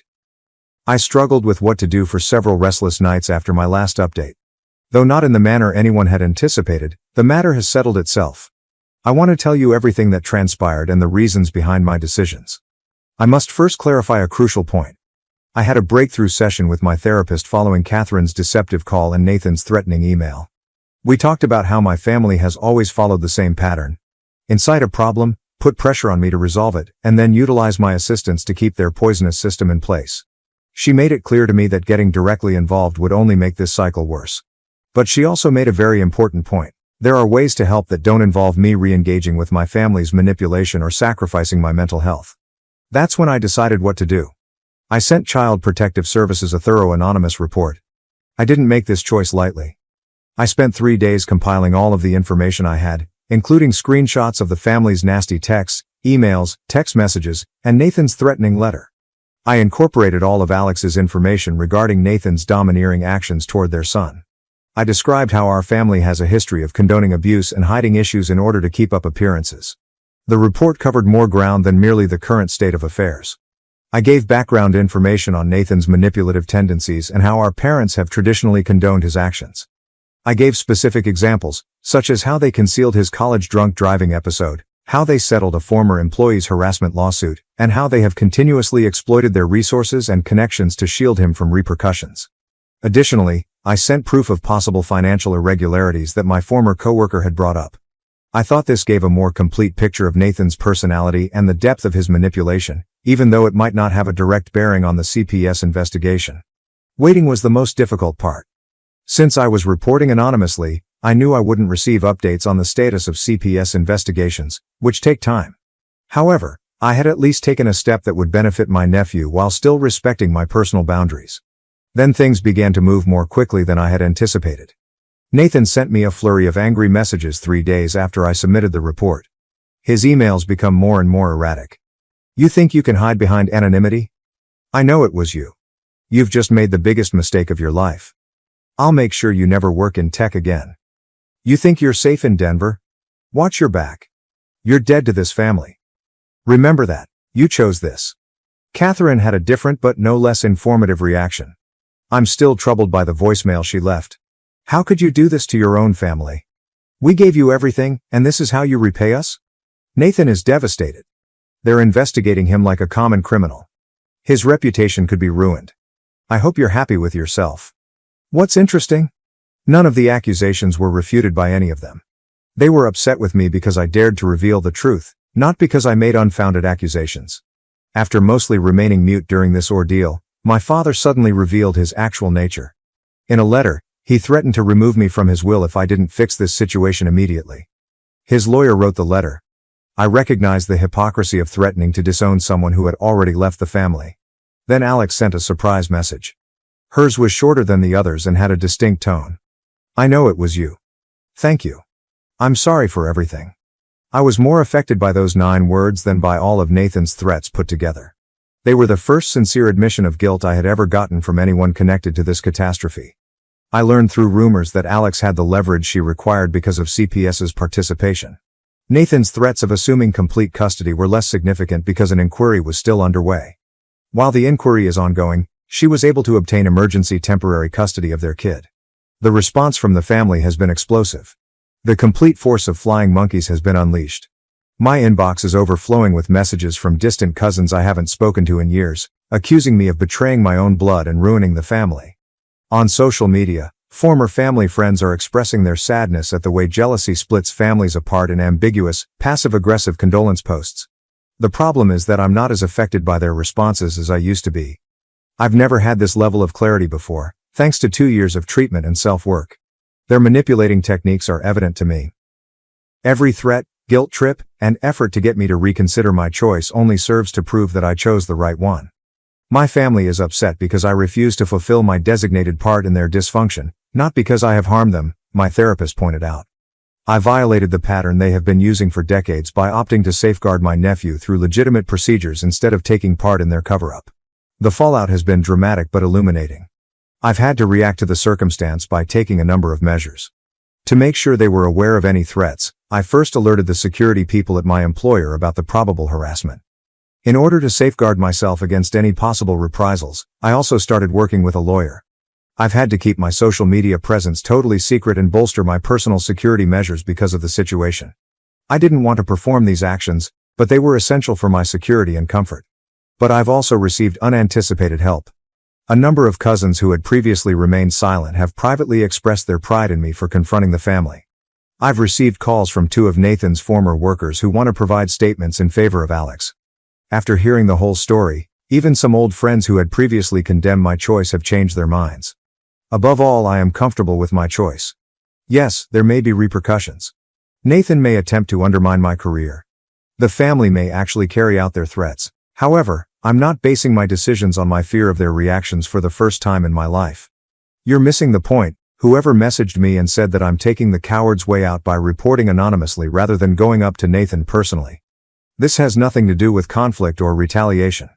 It was about figuring out how to support them without putting my own mental health at risk or being entangled in their poisonous relationship again. I have no idea what will occur next. Custody disputes can last many months or even years, and CPS investigations can take many different paths. However, I am aware that I upheld my personal boundaries while doing everything I could to protect an innocent youngster. I discovered a technique to assist without having to burn myself alive to keep others warm.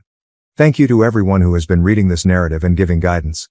I learned from your encouragement that sometimes doing the right thing doesn't mean being the most dramatic or combative. Sometimes it comes down to figuring out how to protect yourself while yet bringing about change. Keep in mind that you don't have to choose between defending yourself and assisting others if you find yourself in a similar circumstance.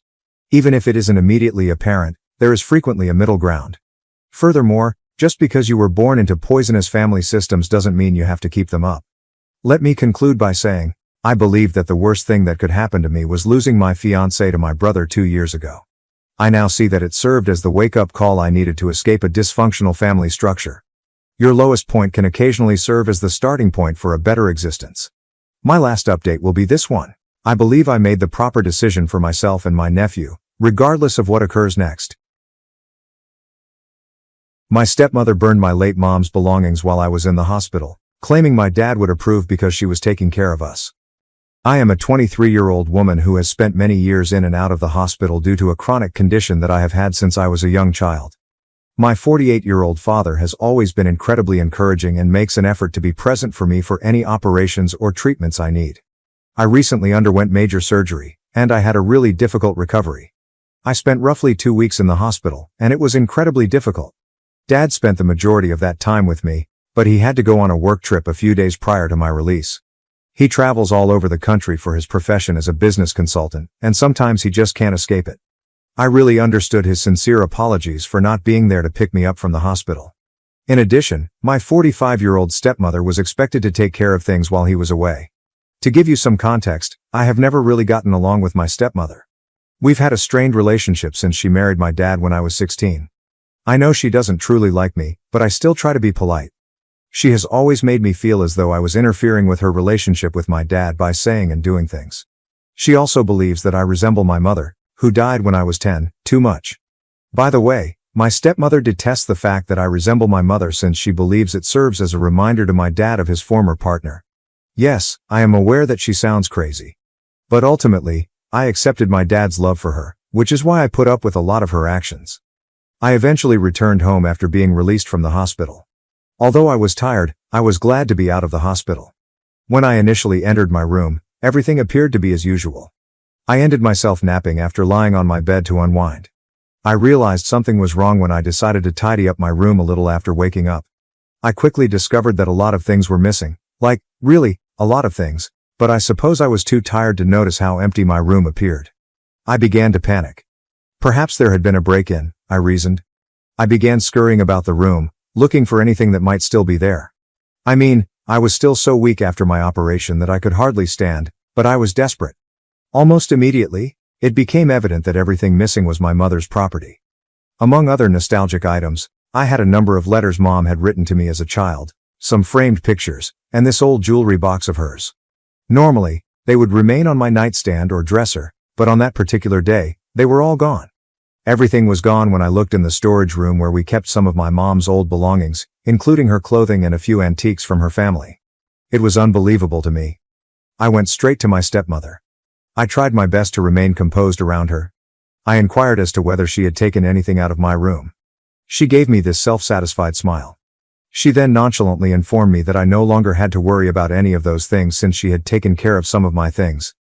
I had a sick feeling in my stomach.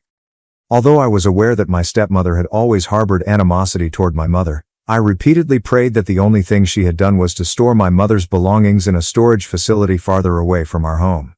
My stepmother kept smiling smugly when I asked her what she had done with my belongings. I finally lost it and began yelling at her to tell me what she had done. She then chuckled and informed me that she had set fire to everything that belonged to my mother.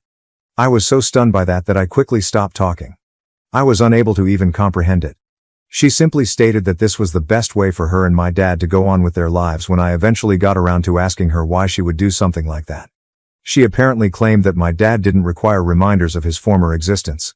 I attempted to fight with her, telling her that my dad would not approve of her actions and that she had made the worst mistake of her life. She merely laughed at me and claimed to know him better than I did, adding that he would be pleased that she had destroyed my mother's belongings in order to maintain their relationship. What I was hearing was unbelievable. I could hardly talk because I was so unhappy and furious. I tried not to cry while I was trembling, but the tears just poured. I felt as though I was experiencing my mother's loss once more. It was unbelievable to me that someone could be so vicious. I simply couldn't stop thinking about what I had lost. I lost everything I had of my mother. That's when I got too weak. I was overburdened. I walked to my room, leaving my stepmother standing there. After crying for a long time, I made the decision to call my father. He was in the middle of a meeting, which was unfortunate for me. He sounded quite busy and preoccupied when he eventually responded. I made an effort to explain the situation to him, but I could tell he wasn't really listening. He hung up quickly after saying something about handling it when he came home. I was so powerless. The days that followed were the longest of my entire existence. My stepmother, who pretended that she had done nothing wrong, left me feeling alone, furious, and devastated in that house. She was careful to emphasize that she had done my dad a great favor. She insisted that my attachment to my mother's possessions was immature and that it was time for me to mature. Every chance she got, she made fun of me. I'm not sure how I survived those times, but I was able to wait for my dad to return. I was waiting for my dad when he returned from his trip. I repeated everything to him, and this time he paid attention. He didn't trust me at first. He believed that my stepmother was just playing a cruel practical joke or that there was some sort of miscommunication. However, when I showed him my room and our storage area, he turned pale upon seeing that everything was empty. The love of his life was my mother. At the age of 10, they had first met. My mom and dad's childhood possessions were among the many items my stepmother set on fire. Those things played a significant role in my dad's recollections with my mom, even though he had moved on and married my stepmother. He valued them greatly, therefore it was devastating to see them all gone. My stepmother tried to act as like it wasn't a huge thing when he confronted her.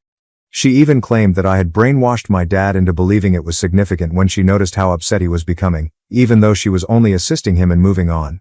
My father went crazy. He's never been so furious in my life. One thing about my dad that you should know is that he's a fairly laid-back guy. You have to do a lot to make him mad. My stepmother was obviously afraid and did not anticipate that her behavior would make him angry. My father immediately informed her that he desired a divorce. He instructed her to get her belongings and depart. My dad told my stepmother that the house was his long before he ever met her, despite her attempts to claim that it was also hers and that he couldn't evict her. He also threatened to call his lawyer to have her removed from the property if she didn't leave within the next 24 hours. My dad and I mourned the loss of my mom's possessions together, and my stepmother stormed out of the house. In a fit of rage, my father chose to ruin my stepmother's life. My dad sued her for emotional anguish and property destruction after speaking with his attorney. Her behavior upset him, and he wanted her to pay the price. Naturally, my stepmother lost her mind. She was shocked to learn that my father was supporting me. She persisted in pointing the finger at me, saying that I had influenced him and made him turn against her. My dad, though, wasn't having any of it. The fact that she had ruined the final mementos of his first marriage and the woman he really loved infuriated him. He was no longer even able to look at her. The litigation is currently underway, and the divorce is ongoing. Although my stepmother is battling it, she has little chance of success. She has been attempting to play the victim and has claimed that my attachment to the past destroyed everything. Some of my stepmother's family members have contacted me and accused me of being immature for meddling in their affairs. I am aware that I done nothing improper. My stepmother would have suffered the same repercussions if my dad had eventually learned about my mom's missing possessions. Even still, her family members blame me for her predicament and constantly texting me about how hard she's been going. My mind is messed up by the grief I'm experiencing, even though I know I'm not to blame. All I need is someone who is not involved in this mess to assure me that I done nothing wrong. Is it rude of me to inform my father that my stepmother destroyed everything belonging to my deceased mother? First update. Hi everyone. Because of the tremendous escalation, I wanted to provide you with an update. I was still in disbelief over what my stepmother had done when I initially commented, but I can assure you that this case is turning into a nightmare for her, and I honestly don't feel sorry for her. It's getting worse for her than she could have ever imagined, and my dad isn't holding back. He's determined to make her pay. As it turns out, my stepmother had no idea what she was getting herself into, and the legal procedure has been proceeding swiftly. She burnt some quite precious items in addition to sentimental mementos. Antique keepsakes inherited from my mother's side of the family made up the majority of the objects she destroyed. They belonged to a collection that had been passed down through the years. A few items, such as a set of antique jewelry and an old watch, were valued at thousands of dollars. Even if that is bad for her, it gets worse because those antiques were covered by insurance. My mom's family had insurance policies linked to the heirloom's worth since they took such good care of them. My dad had even more clout in the litigation after he understood this. In addition to mental distress allegations, my stepmother is also dealing with a significant property destruction case that includes concrete proof of monetary loss. She must reimburse the full value of these products because they were destroyed, and let's just say she lacks the funds to do so. She is currently being pursued by the insurance company as well. They have begun their own investigation since my dad made a claim, and they are fully supporting him. My stepmother is unable to escape this one. She was completely mistaken if she believed she could simply destroy these items and leave. The lawyers for my dad have been keeping a close eye on everything and have ensured that she is in a tight spot. It's really cruel to see, but she deserves all of it for everything she's done. Thank God my dad was astute enough to have her sign a prenuptial agreement before they were married, and the divorce is proceeding swiftly as well. Since that means she won't be taking much with her, that has been a tremendous assistance. Initially, she attempted to challenge it, but her attorney just informed her that she had no case. Since the prenuptial agreement is unchangeable, my dad will keep all of his possessions from before and after they were married. That means my stepmother won't have access to any of my dad's money, a fancy house, or a fancy automobile. I am fully aware of her panic because she has been blowing up my phone every day. She manages to text me again after I block her. She screams about how I destroyed her life in these lengthy messages that she sends me. Her constant attempts to portray herself as the victim are almost comical. She says she's paying the price for something that wasn't her fault since I persuaded my dad into divorcing her. She keeps screaming that everything is breaking apart because I couldn't let it go and that she was only attempting to assist by burning my mom's belongings. She has also been telling me about how her life is falling apart, and to be honest, I don't even care or have any sympathy for her. People in her social circle are apparently beginning to turn away from her. It has been devastating to lose her reputation because she has always placed a great deal of importance on appearances. She used to have elegant brunches and dinner parties, but now her so-called friends have entirely abandoned her. I've heard that many people are supporting my dad because they understand how much my mom's possessions matter to him. Her sob story about doing it for the family isn't convincing. She is already feeling the effects of the financial impact. She is losing control of the lifestyle she was so proud of as the lawsuit continues and the prenup prevents her from receiving any of my dad's assets. My dad's business even rented her a beautiful car, which he canceled as soon as the divorce papers were filed. She has been complaining to me that she looks like a pathetic loser, because she must utilize public transportation everywhere, and that I am solely to blame for her predicament. She's desperate, based on what she's been telling me, since she can't stop messaging. She is looking for a new location to live, But she lacks the funds for a lifestyle that is comparable to what she is accustomed to. She could certainly live with something less expensive, but she refuses to live, quote, below what she deserves. She even attempted to use guilt tripping to persuade my dad to let her stay in our home until she recovered, but he refused. She is upset about everything, including the house, the litigation, and the prenuptial agreement. I always get a text saying that I'm to blame whenever things goes wrong for her. She is truly going crazy. According to a mutual acquaintance, she has been pleading for favors and attempting to win people over to her cause, but nobody is retaliating. The majority of people don't want to interact with her since they are aware of what she did. To be honest, after everything she did to me, it's kind of satisfying to see her crumble. She believed that she could simply enter, set my mother's belongings on fire, and pretend that she had done us a favor. She is currently losing everything. My dad, however, is surviving all of this rather nicely. He may still be grieving over what transpired, in my opinion. He cherished the items my mother left behind because he loved her so much. In addition, he abruptly lost my stepmother, who had become his new love interest. Even though my stepmother is still alive, he is quite angry and hurt by how things have ended out. He is using all of his hurt and rage to make sure my stepmother is held accountable for her actions. His attorneys are doing a fantastic job, and it seems like we're getting closer to finding some sort of resolution every day. It's clearly obvious that the case will destroy her finances, but I'm not sure how long it will last. She will be left with nothing as a result of the property destruction claims, the insurance company pursuing her, and the ongoing divorce. For the time being, things are unquestionably going in the correct direction, but I'll keep you all informed as more develops. Knowing that justice is being done makes me happy. Second update.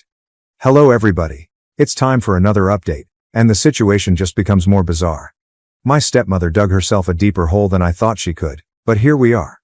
With claims of emotional distress and property devastation, the lawsuit was already going quite badly for her, but it has now gotten even worse. My dad's attorneys discovered something significant during the lawsuit's discovery period, which is essentially when all the material is gathered. It turns out that for years, my stepmother has been gradually siphoning off funds from my dad's company.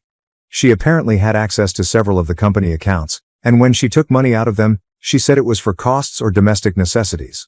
When the lawyers began reviewing the divorce's finances, they discovered all these strange transfers, but my dad trusted her enough to not question it. She was stealthily extracting hundreds here and there, so we're not talking about little sums either. She funded her lavish lifestyle with this money.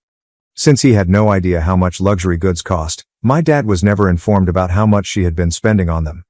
He assumed my stepmother would be reasonable about her expenditures, but he was completely mistaken. My dad was incensed when he learned. The last straw for him was learning that she had been stealing from him, even though he already felt deceived by her burning my mom's possessions. Her actions were not merely cunning, they were outright dishonesty. She had been taking money out of his accounts for her own use in order to maintain her extravagant lifestyle, and she had no claim to that money. She is currently dealing with a serious fraud charge in addition to the property destruction case. Things are becoming really serious as my dad faces charges of embezzlement. My dad isn't having any of it with her lawyer frantically attempting to work out a settlement. Instead of settling, he wants her to take full responsibility for her actions. To be honest, I don't hold it against him and, in fact, I'm somewhat proud of him. She has gotten away with a lot for a long time, but now everything is finally coming back to haunt her.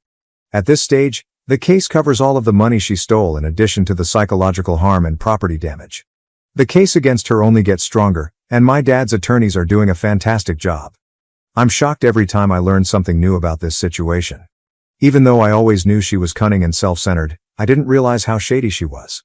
She was quite skilled at maintaining appearances and behaving like the ideal wife while surreptitiously stealing money from my dad. It's repulsive to consider. She now faces the prospect of going to jail. Money embezzlement is a serious offense, and if my dad's case continues as it is, she may be imprisoned. It's absurd to consider that she was acting untouchably only a few months ago, and that she is now embroiled in a major legal crisis.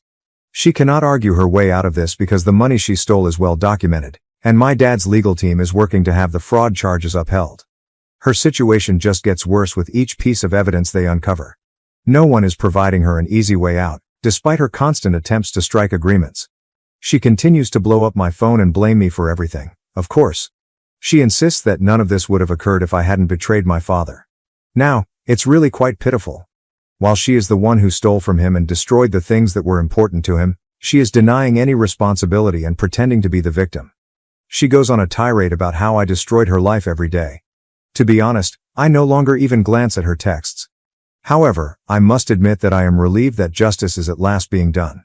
Seeing her face the repercussions after everything she did to my mom, my dad, and myself feels like the closure I didn't realize I needed.